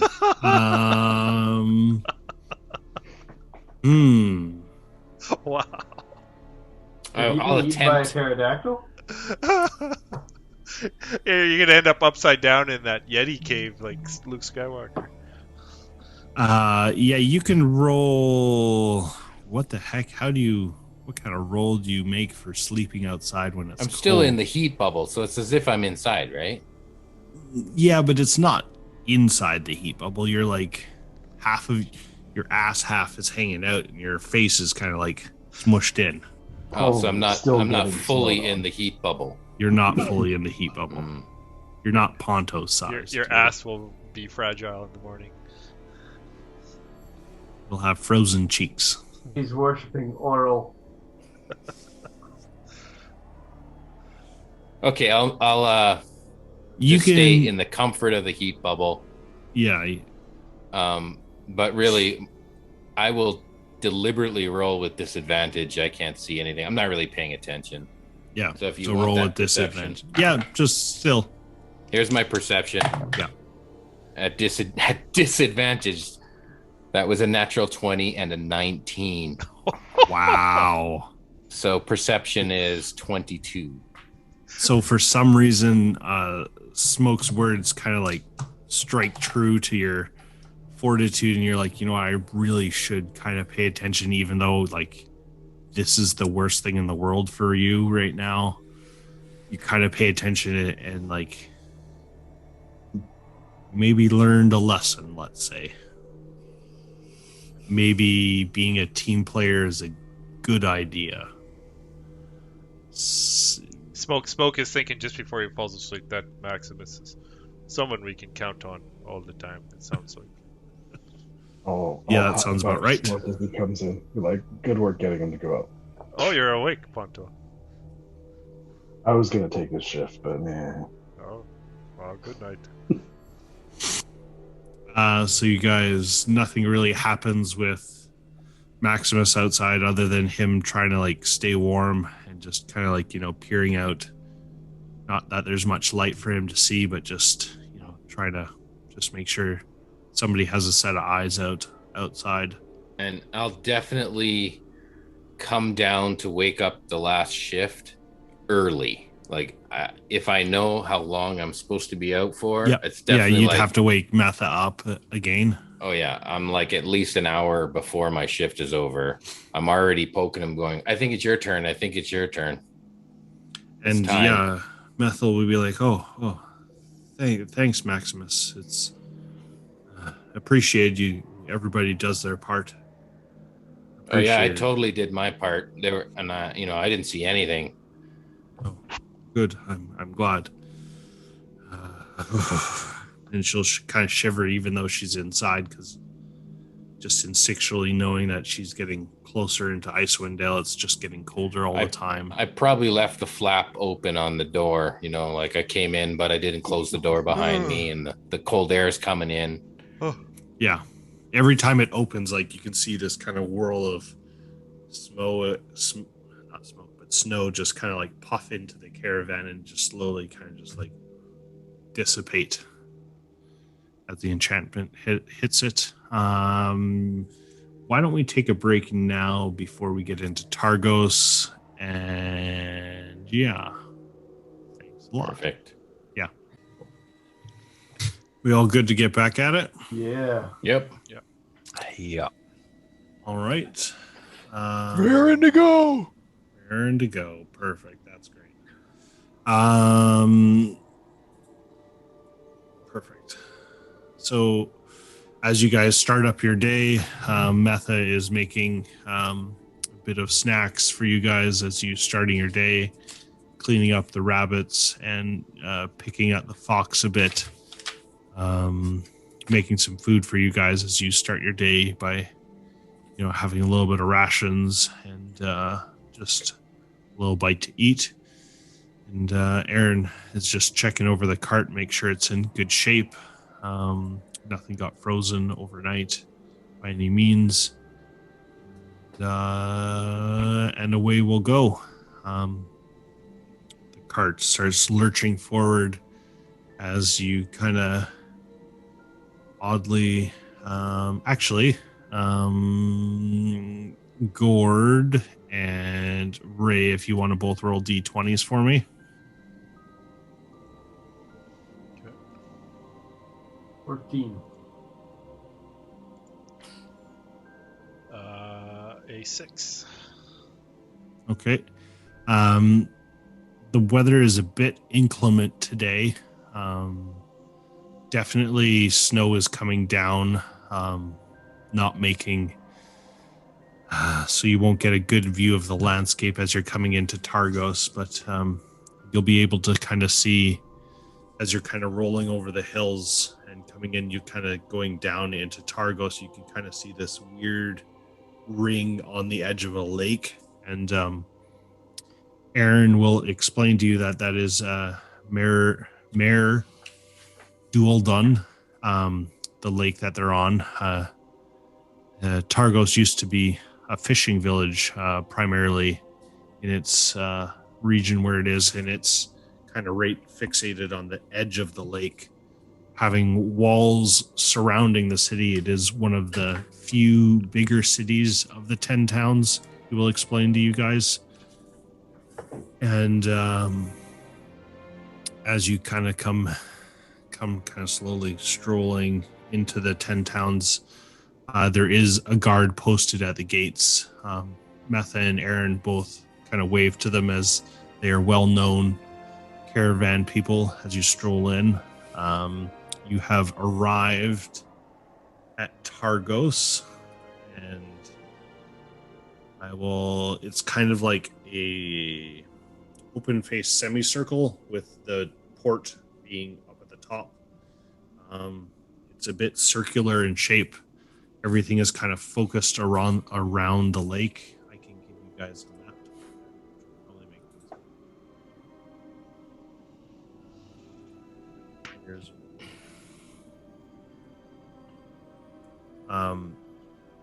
the map is stop. The map is Fog of Ward. So just give me a second.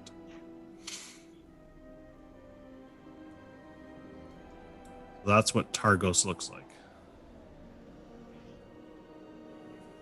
Everybody can see it? Yep. So you will know, it doesn't matter that you can see the names of those places. That's fine. Those are the kind of the Aaron will explain. Those are the notable areas. The Luskan Arms is the inn. The town hall is obviously the town. Pardon? Triglio the Giglio? Triglio is a shop that sells general store things. There is a shanty that goes with it, but I will not sing it. Go ahead and look it up after. What? Yep. I want some immersion. Maximus. Pardon? Sure, yeah.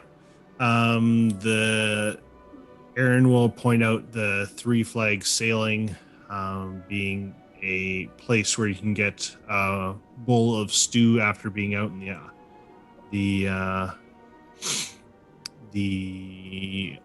out on the lake, so to speak, for fishing of the knucklehead trout, which is the main fish that they comes out of this lake. The inn is known as the Luskan Arms and is one of the only inns in the town. What would you guys like to do? That hot soup sounds pretty good to me. Yeah, if we want some food, we need to find this caravan, right? We have to know if it's in this town. Oh, yeah. Aaron will say it's probably a good idea to go to the Three Flags Sailing or the Triglio. Either one will probably know of Torg's arrival, either replenishing some stock that they needed or trying to fence their goods. Probably just good enough to ask around if you need to. Does Aaron have any dealings with the shop? Do they often trade or buy or sell goods here? Aaron is going to the Triglio shop just to pick up goods, just to continue traveling, to probably drop off some goods as well that he's been carrying. So that's where he's headed to, and the caravan. I think we go there. You can introduce me, but sure. Triglio, as you pull through the streets, obviously all the streets are like not cobblestone, but mostly snow covered and hard packed. By now, you guys are somewhat being accustomed to the cold weather temperatures of like the negative 40s. Again, it does not get much warmer than that. It definitely gets a little bit colder than that, but for the most part, it kind of hovers around that as the eternal winter has stepped into this place. If you guys would like to go to Triglio with Metha and Aaron, that's fine. Are you all coming in, or are you staying outside? Metha and Aaron are saying we're just going to be here for probably maybe 1 day. I will make mention that you did see another adventuring party exiting this town, kind of looping towards Bryn Shander, which is kind of the so-called capital of this area.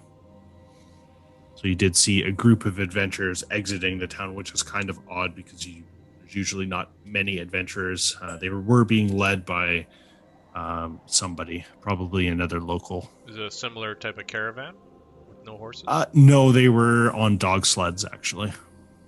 Do Metha and Aaron recognize the people that they were leading, or No, they other don't know who traders? they were. They didn't know who the other group was, but they figured they were another adventuring type.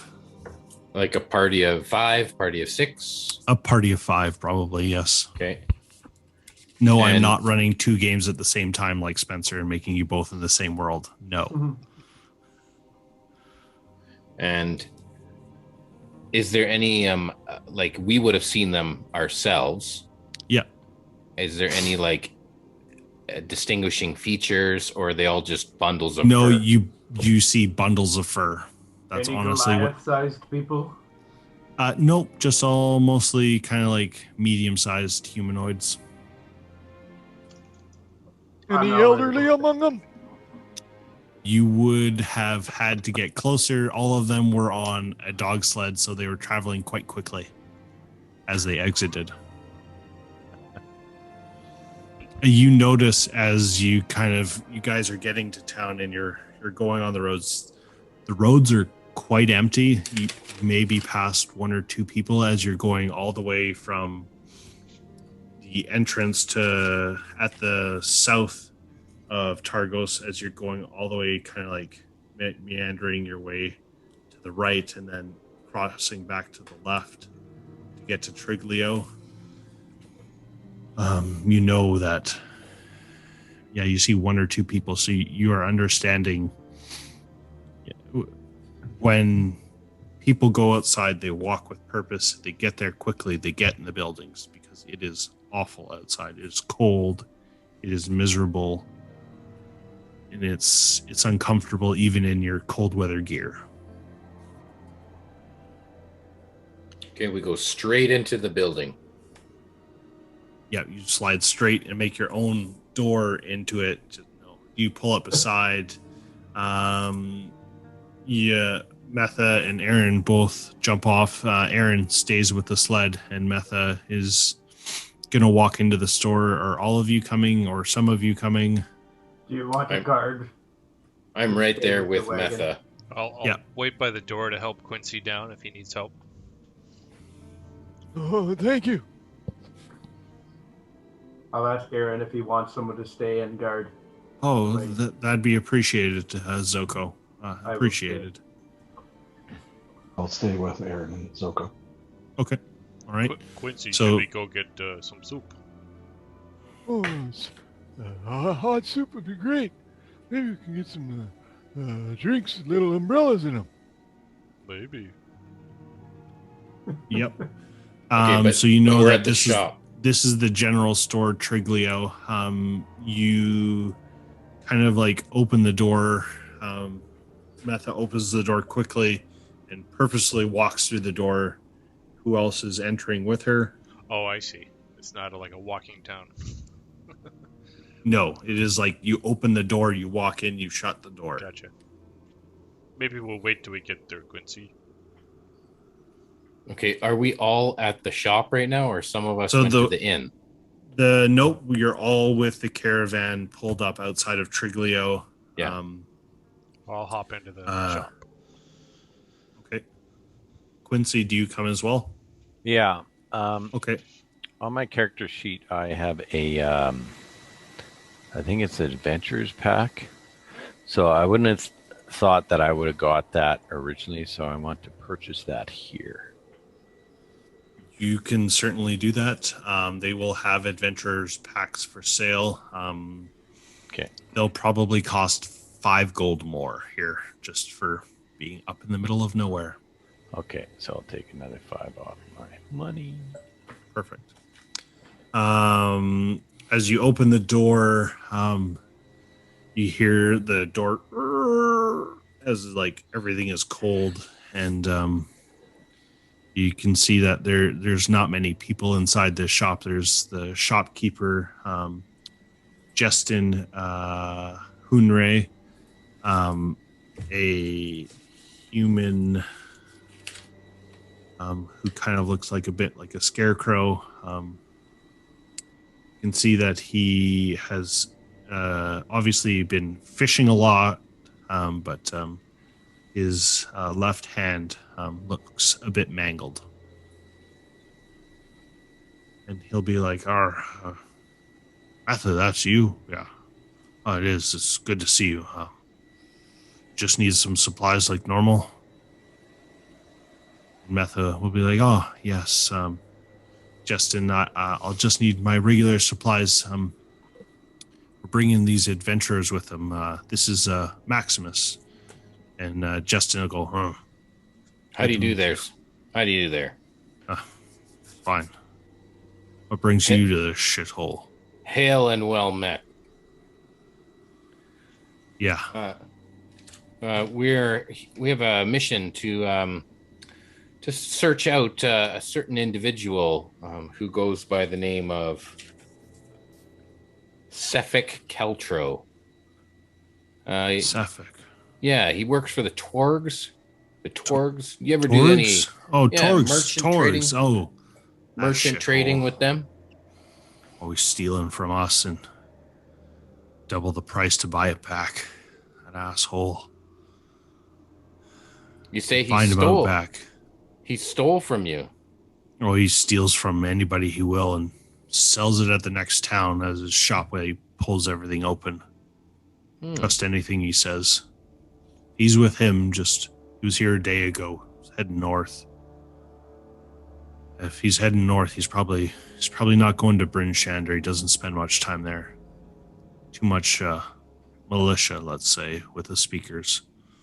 He's probably heading north down to Termalon. He could be there tomorrow or today if you pushed it, but there's shit out there. So were they on dog sled team? Smoke, did you go inside the building as well? I did. Yeah, Quincy and Smoke are here. Okay. I'll ask them him. Came in? We saw a dog sled team leaving when we came. Would that be them? Oh, that doesn't sound like them. But could have been them leaving. They usually set up shop just outside that tavern, trying to see if they can sell their wares. You got whale oil and other stuff that they can pick and scavenge just like us, except we kind of make ours honestly. If we were able to recover your stolen goods, would there be a price that you would pay? They're not my stolen goods. They're just the guy is just a creep. He's got a sled dog pulled by 6 dogs, and there's at least him, one other guy, and 2 more, at least. And they kind of go town to town, but they don't have my stuff. No, I'm make sure to lock the ship. I just can't do much else since my hand's busted up. So, but you ask around, they'll know who you're looking for. What happened to your hand? Well, back when this place was, not some shit ice storm that never friggin' leaves. Preach. I used to be a sailor by trade. The wind from the up north came down and slammed me between 2 boats. Got my hand caught. That was the last of my fishing adventures, let's say. So here I am, peddling my wares. Do you need anything?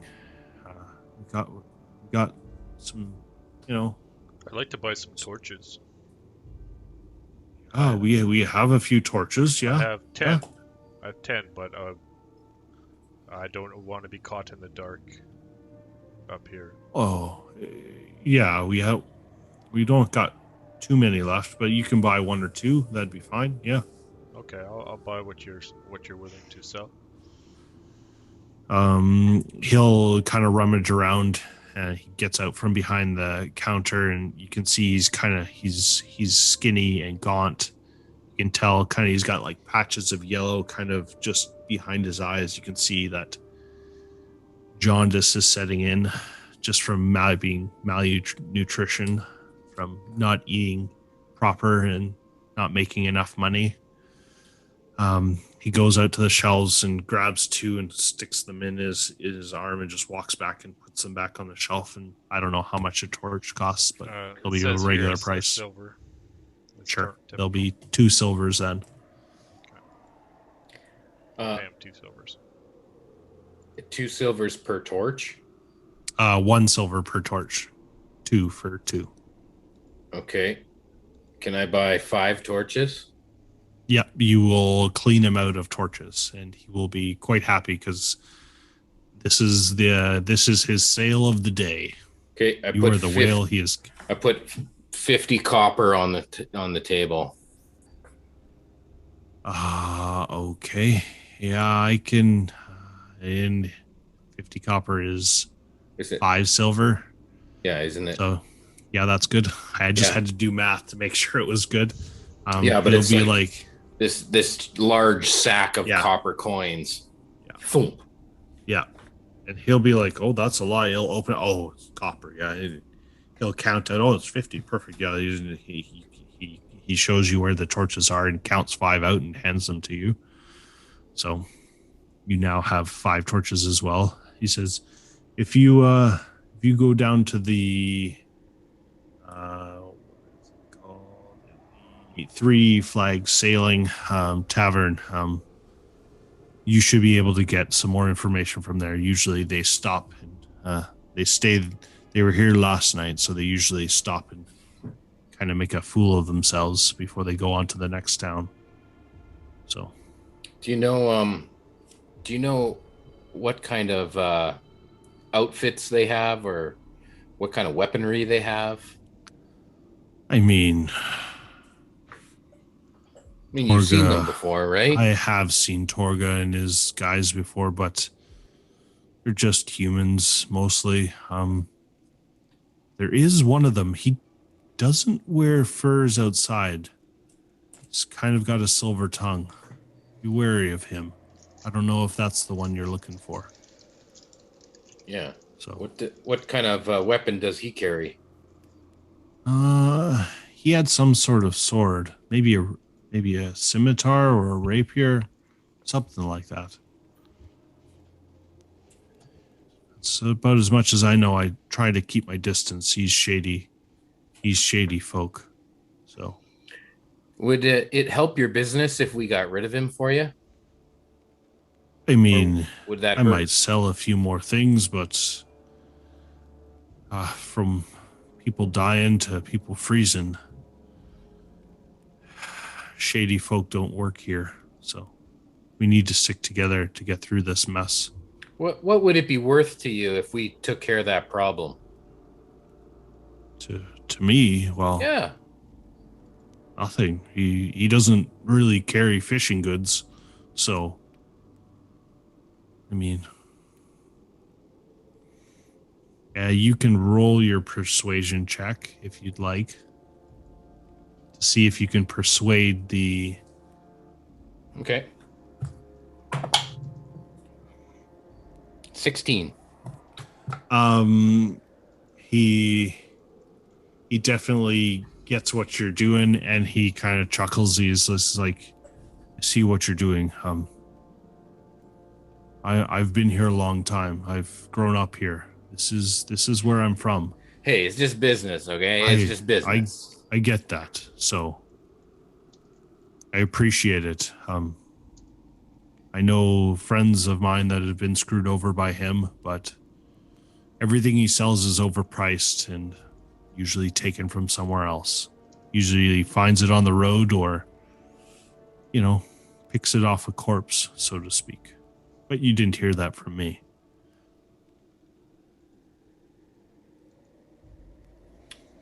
And Metha will grab her supplies and her rations that she picks up and says, Justin, thank you again.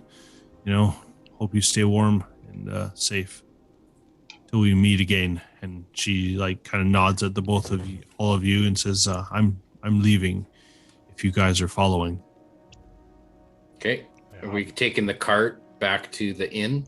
Yeah, that's where they're gonna go next because they've got stuff to do there as well. But So you guys can. a nice warm trolley ride back to the next, quickly Yeah, you from the guys store into the caravan, and then Yep. from the caravan into the next store.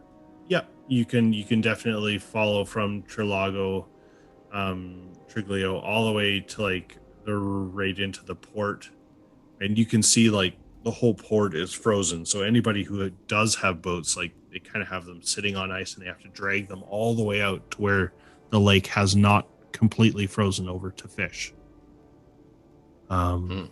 So if you want, you guys can all join with and go to the Three Flags Sailing Tavern. And there is a few individuals. Actually, we'll ask first who's going into the tavern. Oh, I'm going in. I'll go in. I will go in.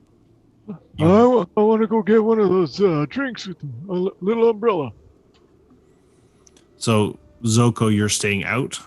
I go in. You go in. Okay. I want Ponto? whiskey. I'll stay with Aaron if he's staying with the cart. Yep. Aaron is definitely staying out of the tavern. He kind of like makes sure that nobody gets into the cart and kind of pays attention to people walking by. Not that there's many people out there, but for the ones that are, all you see is kind of like these little, like a toddler in like a big snowsuit, and they're kind of like waddling through. You kind of just see furs and whatnot. As you guys open the door, the atmosphere is definitely subdued. The fishers who are in the tavern are definitely cold and tired and unsure about kind of what they're doing here. You can kind of see them kind of milling about. You see the tavern is run by a plump, gray-haired widow named Ethan Yarbrel, and better known as Ma. And Metha, as she walks in, she'll be like, "Hey, Ma," and she'll be like, "Oh, it's good to see you, Metha. You're in for another day. Where are you heading to?" And Metha will chat with her about, how they were just outside of Raven Rock and they saw those two ice creatures and a blizzard that far south. And they're just small talk as you guys are walking in. Are you guys sitting down at a table? Are you walking with Metha? I'd like to come in after the group. Like if everyone goes in as a group, I'd like to come in like a minute, 2 minutes later. So you're standing outside and you're like, "Jeez, it's cold." Trying to rub your legs down trying to rub your hands just to stay warm in this cold landscape. And then you walk in and the building is warm. You open the door, you can see the group ahead of you talking to this gray-haired widow. You do not know her name or anything, but you know that Metha is talking to her, and Smoke and Zoko and Quincy are all in there as well. We have time for a drink, Metha? Oh, yeah, if you want a drink, that's fine. We can be here for a little bit. Okay, I sit down. Yeah. Quincy walks up to the bar because he's so hunched and short. He taps his cane at the top of the bar.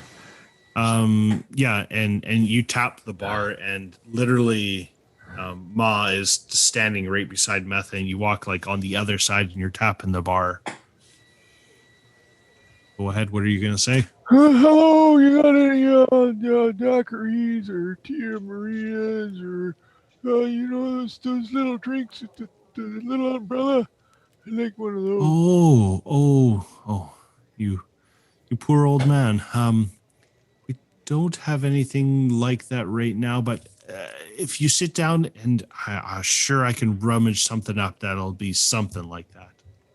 Oh, okay, thanks. Yeah, okay. Thanks. I'm assuming, did you guys find a table or did you Smoke's walk over up by with the Metha? fireplace, just warming up. Just sitting there warming up, okay? I'll sit at a table if there's table service here. Yeah, well, there would be. You saw Quincy walk up with them, and he ordered a drink, and then kind of saw where you were sitting and walked down and sat with you. We're In gonna that get some time, nice drinks with umbrellas in them. and with that, you see the door kind of pop open as the snow is blowing as Maximus comes walking in. And you can see Zoko and Quincy sitting at a table. Smoke is out by a heater of some sort.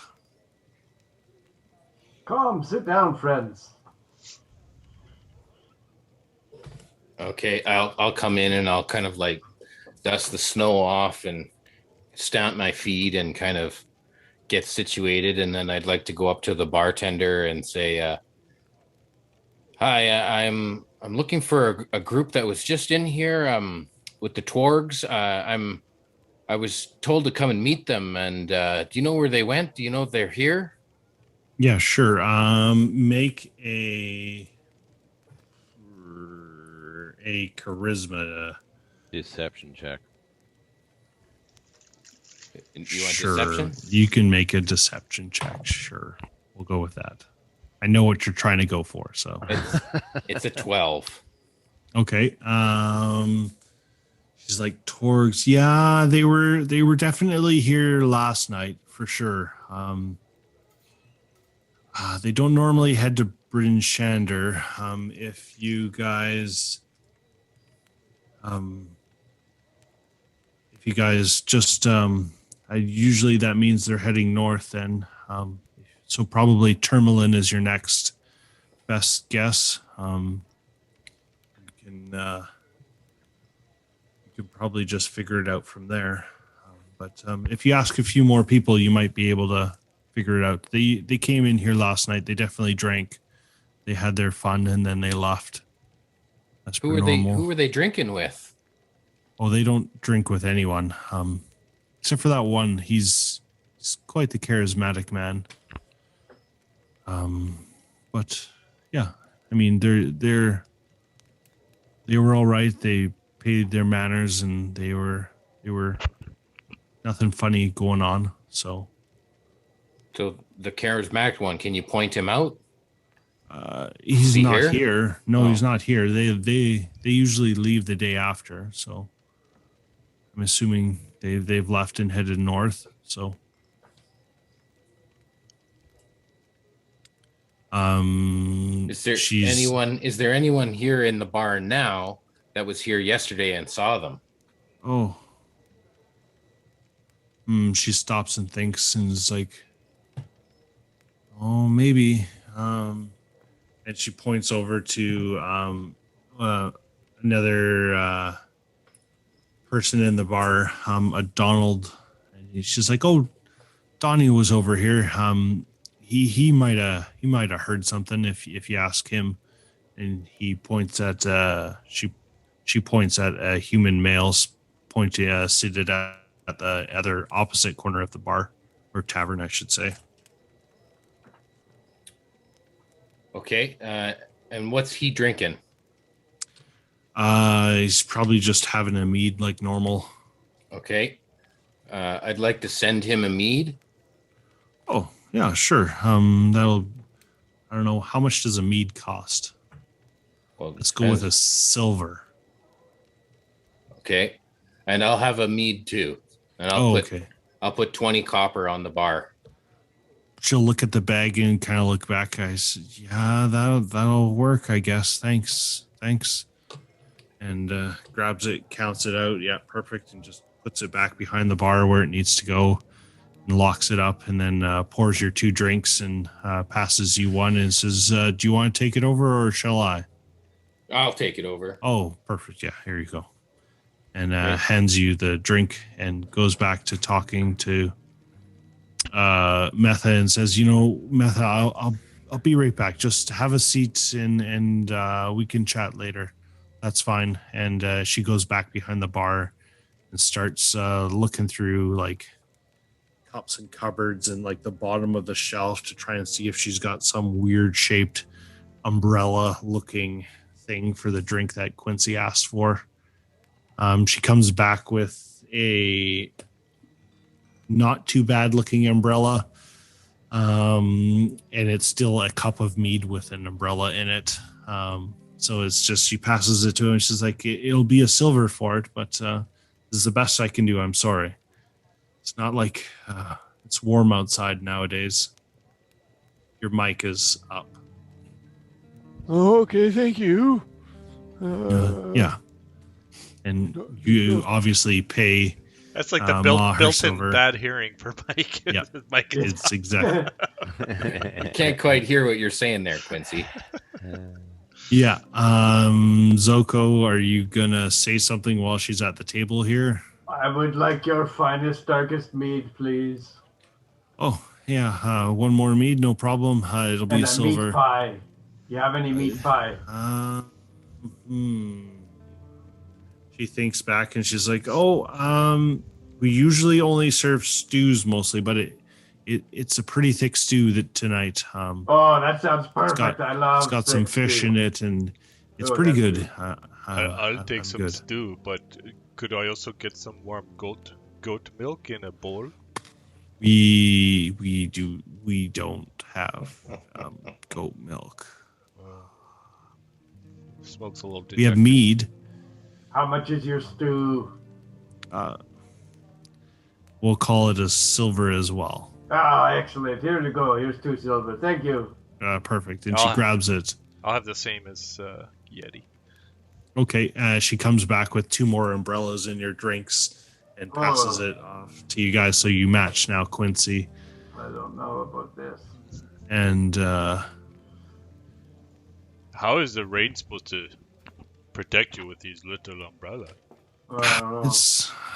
That can be small talk at your table, so you can figure it out with Quincy.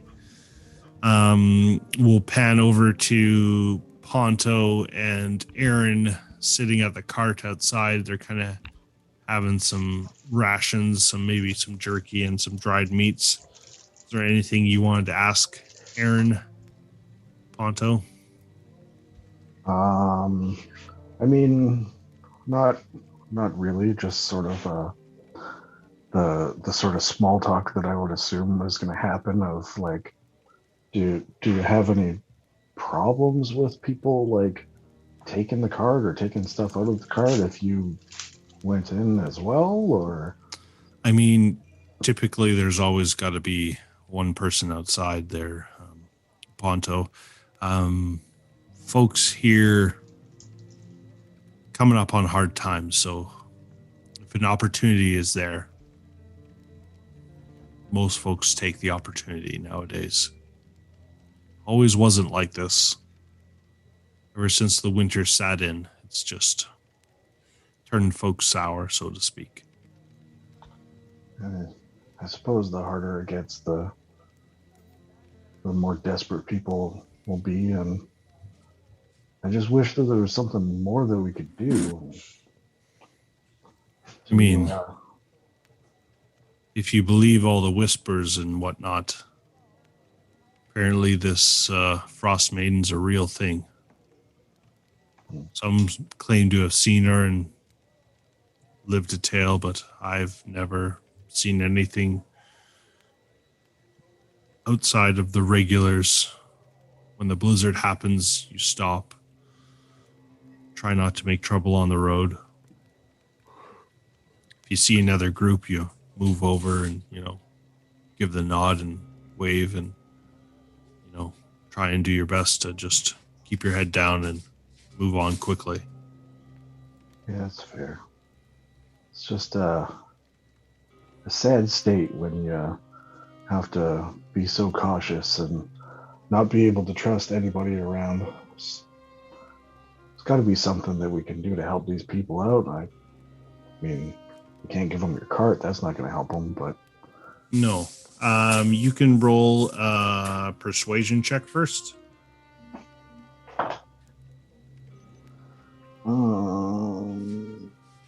And 18 plus 0. Okay. He will tell you about some people say that the Frostmaiden lives on a misty island hidden among the bergs of the Sea of Moving Ice. Everyone says there's a really strange whale with a boat on its back that swims in those waters. I bet it knows where that island is. Up there used to be a giant fishing fleet, if I remember right. I haven't been there in years, but there was a pier with a bells on it, if I remember right. I don't remember much else, but they say that the Frostmaiden lives way out there.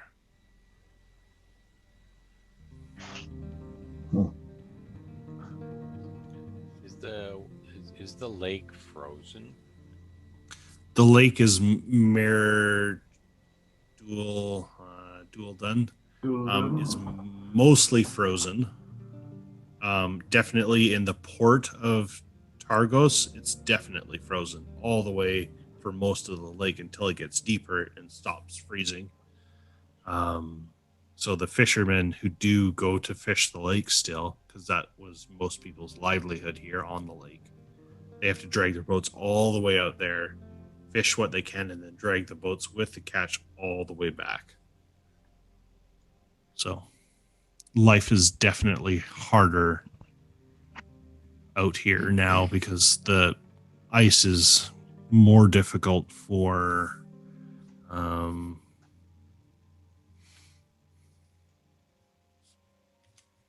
I bet you could buy land really cheap out here. If you could find the land and with just the snow.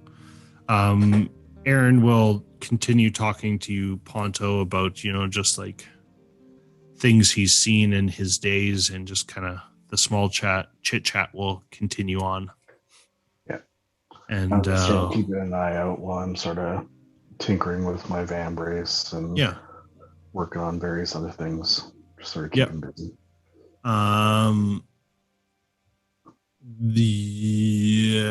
We will pan back into the tavern with Maximus walking up to Donald, or Donnie, as Ma called him.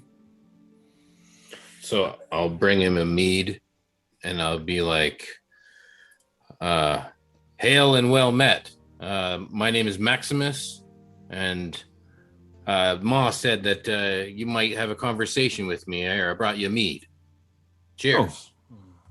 Cheers. And he'll be very suspicious because, people don't buy other people drinks here, mostly. I'm just looking for some information. That's fine. What are you looking for? Well, Ma said, or the bartender said yesterday there was a group that was in here drinking and having a jolly old time. Did you recognize any of them?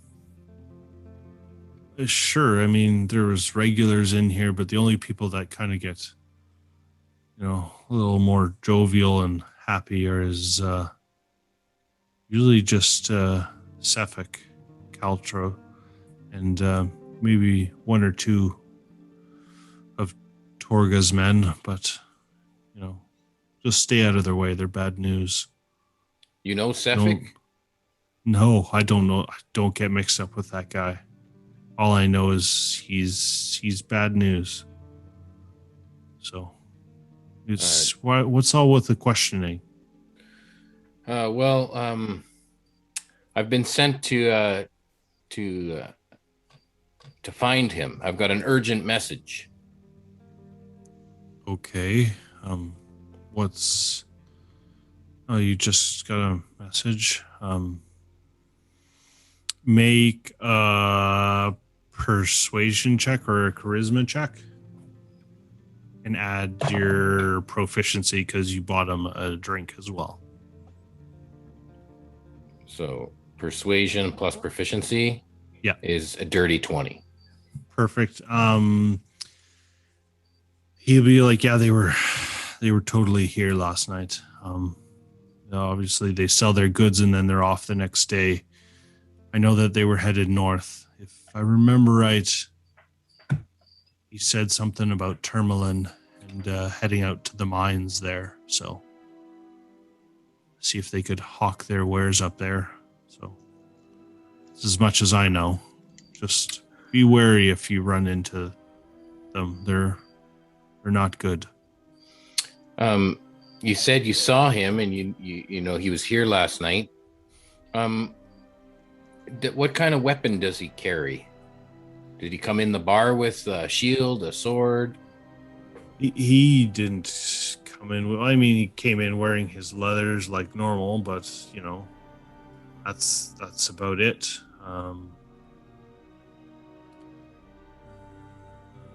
just scrolling. He does say, you know, Sephek definitely wears a tighter leathers, black with the edge of blue. And he does carry a long sword with him. So. And does he have any distinguishing scars or marks? I mean, he'll be pretty easy to spot. He's the one not wearing the furs outside. It's usually his usually his calling card. He's easy to spot. He does have dark hair pulled back in a ponytail, clean shaven. That's about it. The most recognizable thing, I think, is his eyes, as they're kind of like blue, like a frozen lake. That's kind of all I remember.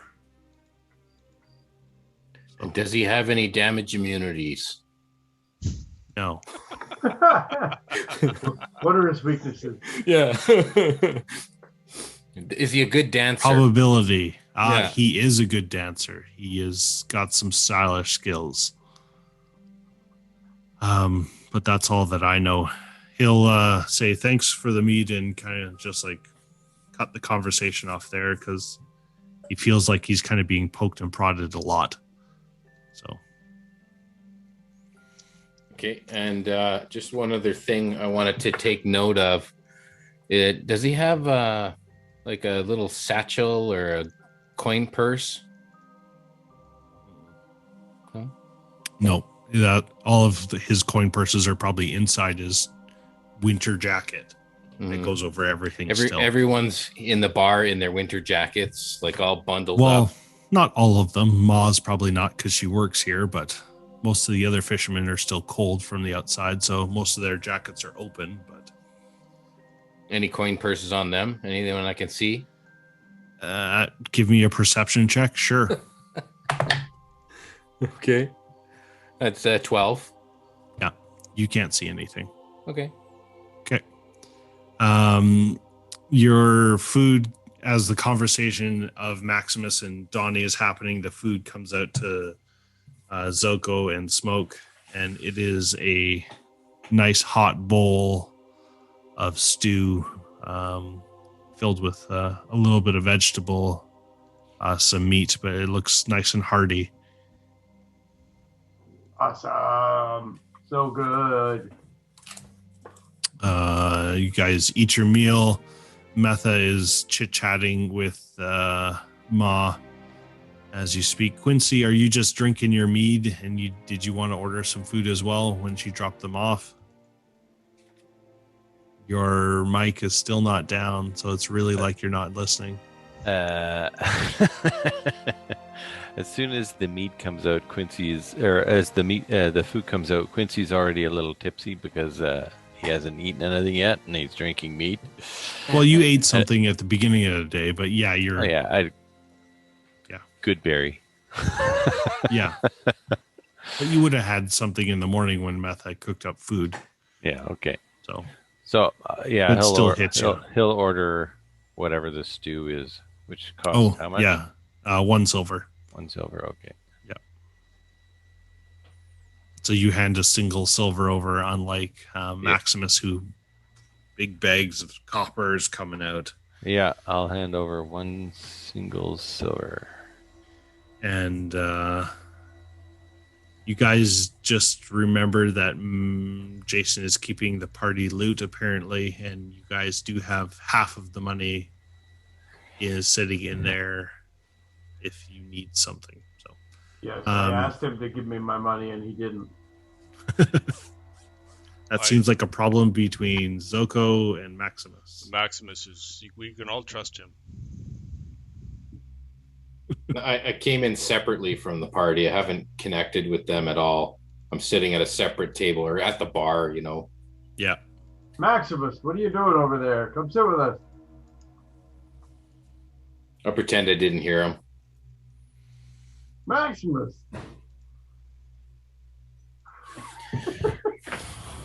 Why are you sitting over there by yourself like you don't know us? Pardon? I yell across the room. What'd you say? I don't know. You must have me confused with someone else. All right. And as you guys finish your meal, you guys feel warmed by the stew.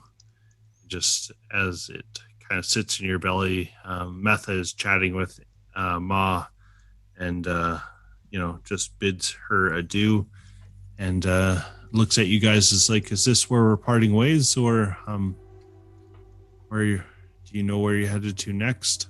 Are you guys going to Tourmaline next? We can, if that's where you guys need to go. We appreciate the help yesterday with those creatures of ice, so we can make one more stop up Tourmaline and part ways for sure. I think it sounds like that's where we need to go to help your dwarf friend. Oh, that's where Hiln asked you to go up there. So that sounds like that's where Sephek might be. Oh, okay. At this point, did Maximus join the group and tell you what he learned, or are you just going off of what? We were told that by the general store place, right? Yeah, Triglio. Yeah. I mean, I can share that information, but back at the wagon, when I see the party leaving, I'll kind of inconspicuously leave at the same time. Sure. Yeah. You'll get up. I mean, there's like maybe 4 other people in the bar. So it's like, oh, the one guy got up just seconds after the whole group got up and left. And I say, Maximus, we're all leaving now. You better get on the wagon. As I'm like stealthing out the door. Yeah. You're like, I poke my head back in the door and I'm like, Maximus, come on. You're like this. You're like, no. Yeah. No. I'm not with them. I don't know them. I don't know these crazies.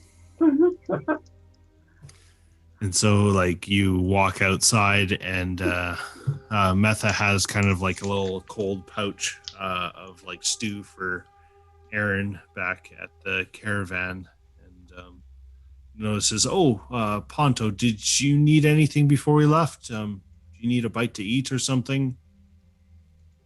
Oh, I'm sure I'll be fine. Maybe there's another good berry kicking around if anybody saved one. You'd have to ask Soko about that. So shouldn't you guys go in and have a nice hot stew now while we wait outside? That's why I brought one for Aaron. He'll sit in the wagon as we kind of putter around. We need to make a few more stops in Targos, but Zoko here says you guys are headed to Tourmaline next. Don't know if that's exactly where you guys want to go, but that's fine. Isn't the Goodberry rations for the whole day? It is. So, I mean, technically, you guys would still be full. So I ate mine the day before. Yeah, I fed everyone before we went to bed. Oh, okay. Yeah, that's when I did. But it sustains for 24 hours. 24 hours, so I still have mine. Yeah, so you're good till. Yeah, I'm fine. Yeah. I should just eat mine because it's only good for 24 hours, right? Yeah. So as long as we eat it before bedtime.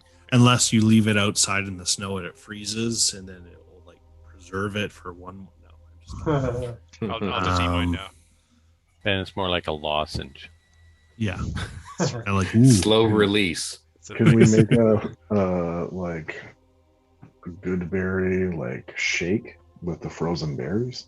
You can make good berry ice cubes out of good berries. Sounds like a margarita there, Quincy. Daiquiri. Good berry margarita. Good berry daiquiri. Good berry. Yeah. The most filling drink you'll ever need.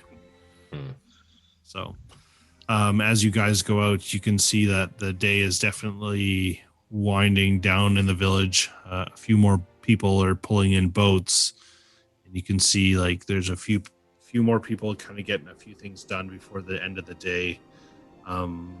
It's 4-ish in the afternoon.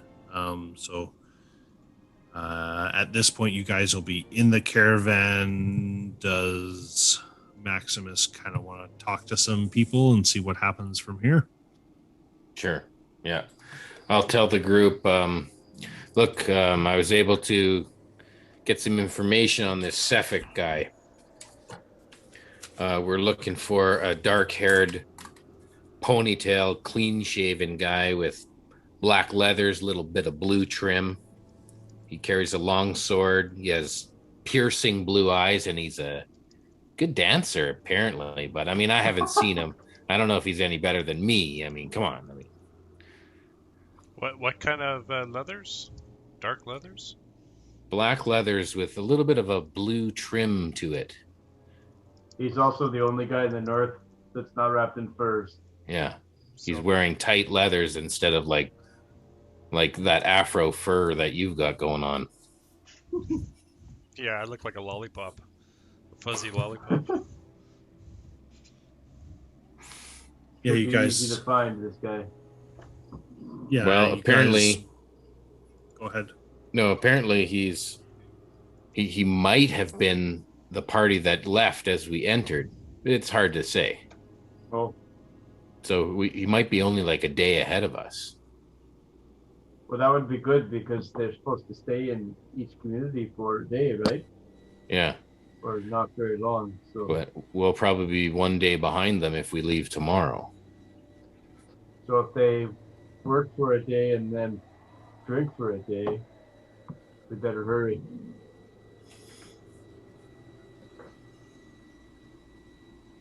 Does anybody here have another reason to be going north outside of this little mission?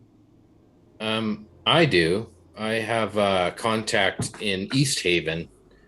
I'd like to find my way there eventually. You could say I've got a gig there.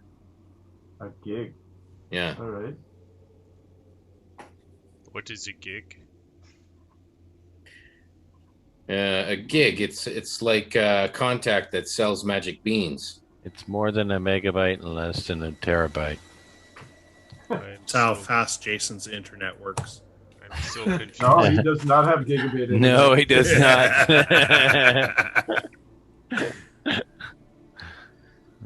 I don't even think he has megabit. I just got a crank on the side of this machine, and I got to wind it up. He just keeps forgetting to keep winding it. Yeah. So, I mean, there's a traveling merchant guild that, or not merchant, a musician guild that I'd like to impress in East Haven. So, I mean, we'll do first things first, but eventually, I'd like to make my way up there. Okay, and that's far to the east.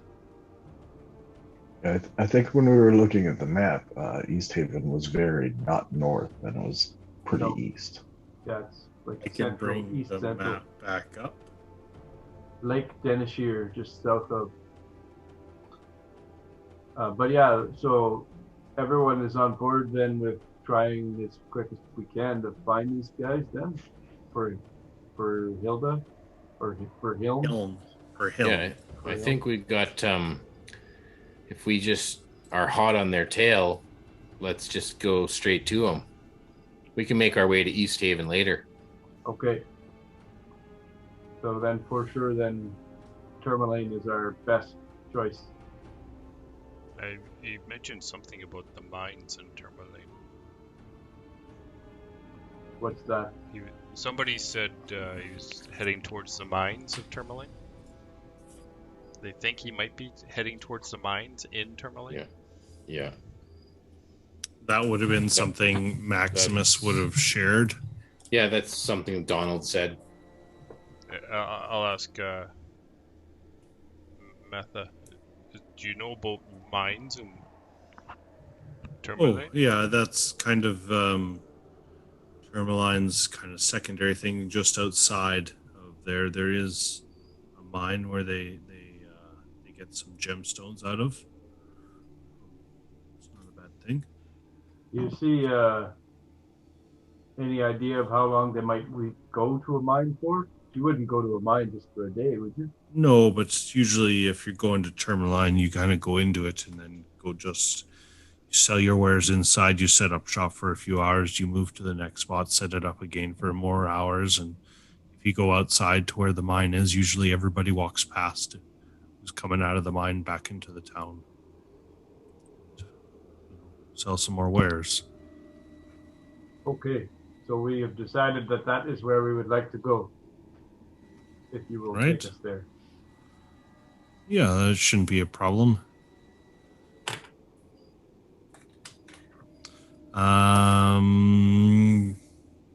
Do you guys want to spend the night in the caravan again, or do you want to go and purchase rooms at an inn?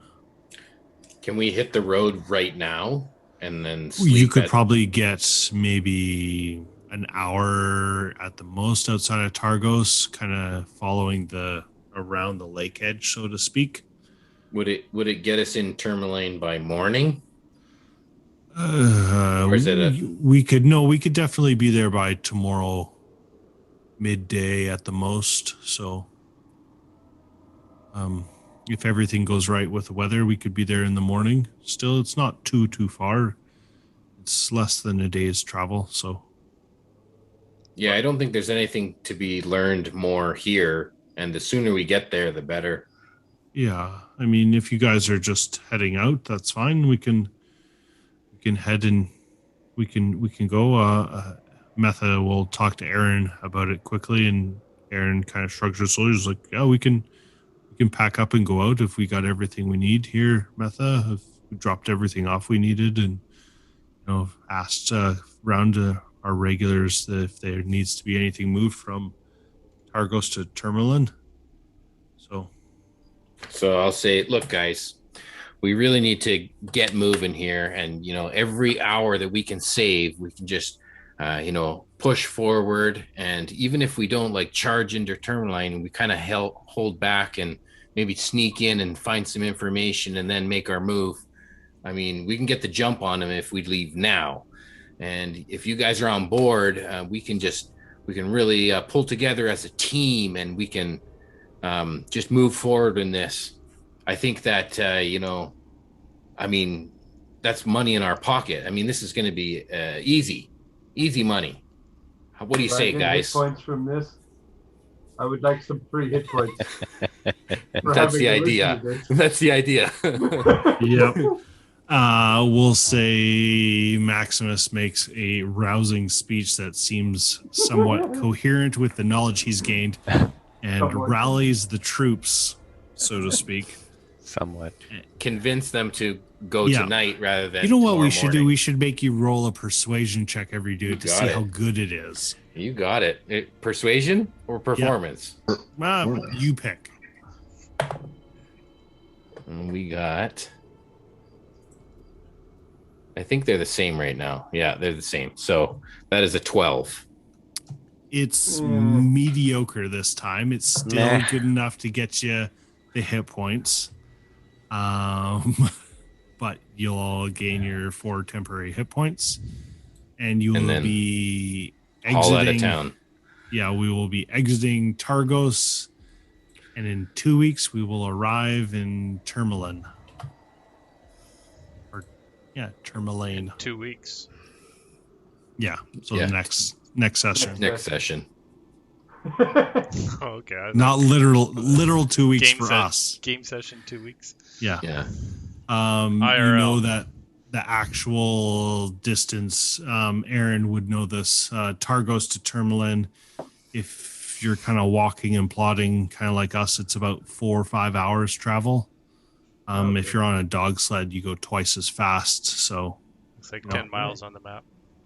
Maybe we should rent a dog sled. that is something you can do. Yeah, okay. Dog sleds are expensive because you need to feed the dogs. Good bury all the dogs. What about by lake? I think you could cross the boat by lake, but that would be a tricky pickle to navigate. I like a tricky pickle. Tricky pickle. Catch some Put it knucklehead this trout. way. You're gonna knucklehead trout. You're gonna have to drag the boat to the middle of the lake, get in the boat, push off the ice into the freezing cold water, not fall in the water, then row to that lake, get out of the boat back onto the ice at that side, So and then drag the boat after you buy the boat. Okay, I'm sure that there would be some generous fishermen that are making the trip. No. So how much would be the dog sleds? I mean, we have party gold to spend on dog sleds. I would like my portion of the gold right now. I will be taking 1/6 of the gold or 1/5 of the gold right now. That sounds fair. Maximus, give me my gold. What are you going to spend it on dog sleds? Yeah, maybe. I will let you know in the future. Does everybody want their portion of the gold, or I thought I was just holding it for the party? I'll probably. I got lots of room in my backpack. I'll Yeah, you're weak. We are stronger than you. Give us our gold. I think Yeti would need 2 dog sleds. He's so big. Yeah, How much you are the might dog need sleds? 2 dog sleds. I want to know how much are the dog sleds. I don't know at this point, so we'll find out next session. And then make up the amount. I think we should just buy a couple of boats, just anchor them at the shore, and get a dog sled transferring the fish back and forth for people. People can rent our boats. We'd make a fortune. Why are they dragging Those boats dog across the sleds ice? to work. We retire from being adventurers and we become logistics personnel. Yeah. Ooh. Logistics +1. That's our name. So the sled costs about 20 gold and can only hold 300 pounds. Oh, that's me. Yeah. That's Okay. like 12 pontos. I weigh 290 pounds without gear. Yep. Okay, so 1 dog sled for Yeti is sled dog. Each sled dog will cost you 50 gold per dog. And they can only pull 360 pounds, 1 dog. So it's 1 dog per sled. Sleds are 20 and dogs are 50. Sleds are 20, dogs are 50. But each dog, like obviously you're going to put 6 dogs on a sled. Oh, I thought it was 1 dog per sled. Nope, it's 6 dogs to a sled. 300 gold for dogs, plus a $20 sled. And each sled, the sled dogs will be able to pull for a whole hour, and then they will need to take a short rest. Otherwise, they'll gain some points of So exhaustion. we're better off going in the caravan. Yeah. You could be there faster with the sled dogs. Well, we don't They have that could kind get of there. coin. Yeah. And you'd exhaust the dogs if you did it too much. All right, well, I think I'll just Tinkering hold with on to the caravan gold. to give it a higher dog power. You hold on to your portion of the gold, and I will take my portion of the gold right now. Are you being intimidating? Yes, I'm just very large. Okay, can he roll against Sure. I'll Yeah, I cast guidance on Zoko. Oh, that's beautiful. I'll assist. Oh, You can't. We're doing a whole Bash Brothers thing. I will add the D4 for the guidance. And It's 19. can I hand him a minor illusion bag of coins? I would be watching you cast the spell right in front of me.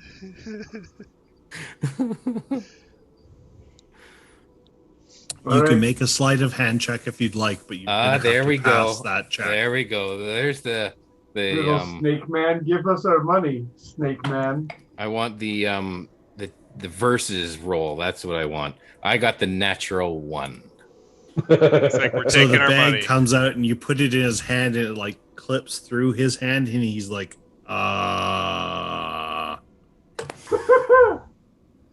Karma is nice against try. you, snake man.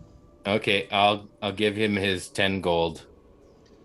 Is I that? don't remember how much the actual money was. It That's 50 too bucks? bad then. That's too bad. You get 10 I gold. think we had 200 gold. Nope. No, we had 50. All right, Correct. I She gave take us my 10 50. gold. And Ponto wants his 10 gold too, snake man. Yeah, I'll take mine. Ponto, are you going to roll against me? No, it's too late. It's too fucking late. too I got late the for bag. that. I got the bag and I hand out the Smoke gold to gets his for everybody. free? I'm just heading Yeti 10. I've already put 10 gold into my equipment. Yeah, I snagged the bag and I give I want the- to roll against you, Gord. Come No. on. Why? You've already No, failed. I failed with Yeti. Yeah, man, that was good enough for the rest of the party to be The like, DC oh, only gets higher. yeah. Yeah, there That's you go. okay. I'll go for it. I'll hand the 10 gold back to Maximus so that you can carry my portion. Okay, so I'm down 10 for Yeti and 10 for Smoke. and 10 for Ponto and 10 for Quincy. No, they didn't want theirs. All right. I'm a little leery of Maximus after hearing what Yeti said to him. With all of my battle experience and my people experience, I will gladly let Maximus deal with my portion of the party loot. I say to Ponto in front of Maximus, don't trust him. He is a snake. It doesn't look like a snake. And Quincy doesn't hear any of this, right? No. No, Quincy's mic is up. Yeah. he's just sitting on his bunk, just kind of like, well, you know, Talking to himself. Thinking about those good berry daiquiris. Yeah. Yep. Well, thanks for playing, guys. Yeah, that was great. Right on. Yeah. Good job defeating the ice methods. I was really hoping to not kill you all. So Right on. Okay, we'll well. meet back together. Do we heading level to up? Tourmaline. No, not yet. Level 3 now? Do we level up? We should by methods. now, right? Sorry, we said level 3? Level 3, I think, yeah. Yeah, and still your stats are at level 1. Yeah. All I need is the level 3 skills. I just need level Nope. 2. I need that wild shape. That sexy wild shape. Okay, we ice methods and we kill them again. Yeah. Yeah, you're still level 1. We just grind those ice methods. Yeah, you can keep grinding them. Alright, They're good still night, level guys. 1, just like you. Awesome. Yeah. Okay. Thanks, Art. Thanks, Art. Yep. Thanks, sir. guys. Cheers, all. See you on Monday. Thanks for listening to Perilous Pursuits. Be sure to check out our website at perilouspursuits.com for new episodes, news, and other information. In the meantime, go give your Craig cat a walk, give your owlbear a big hug, and go play some D&D.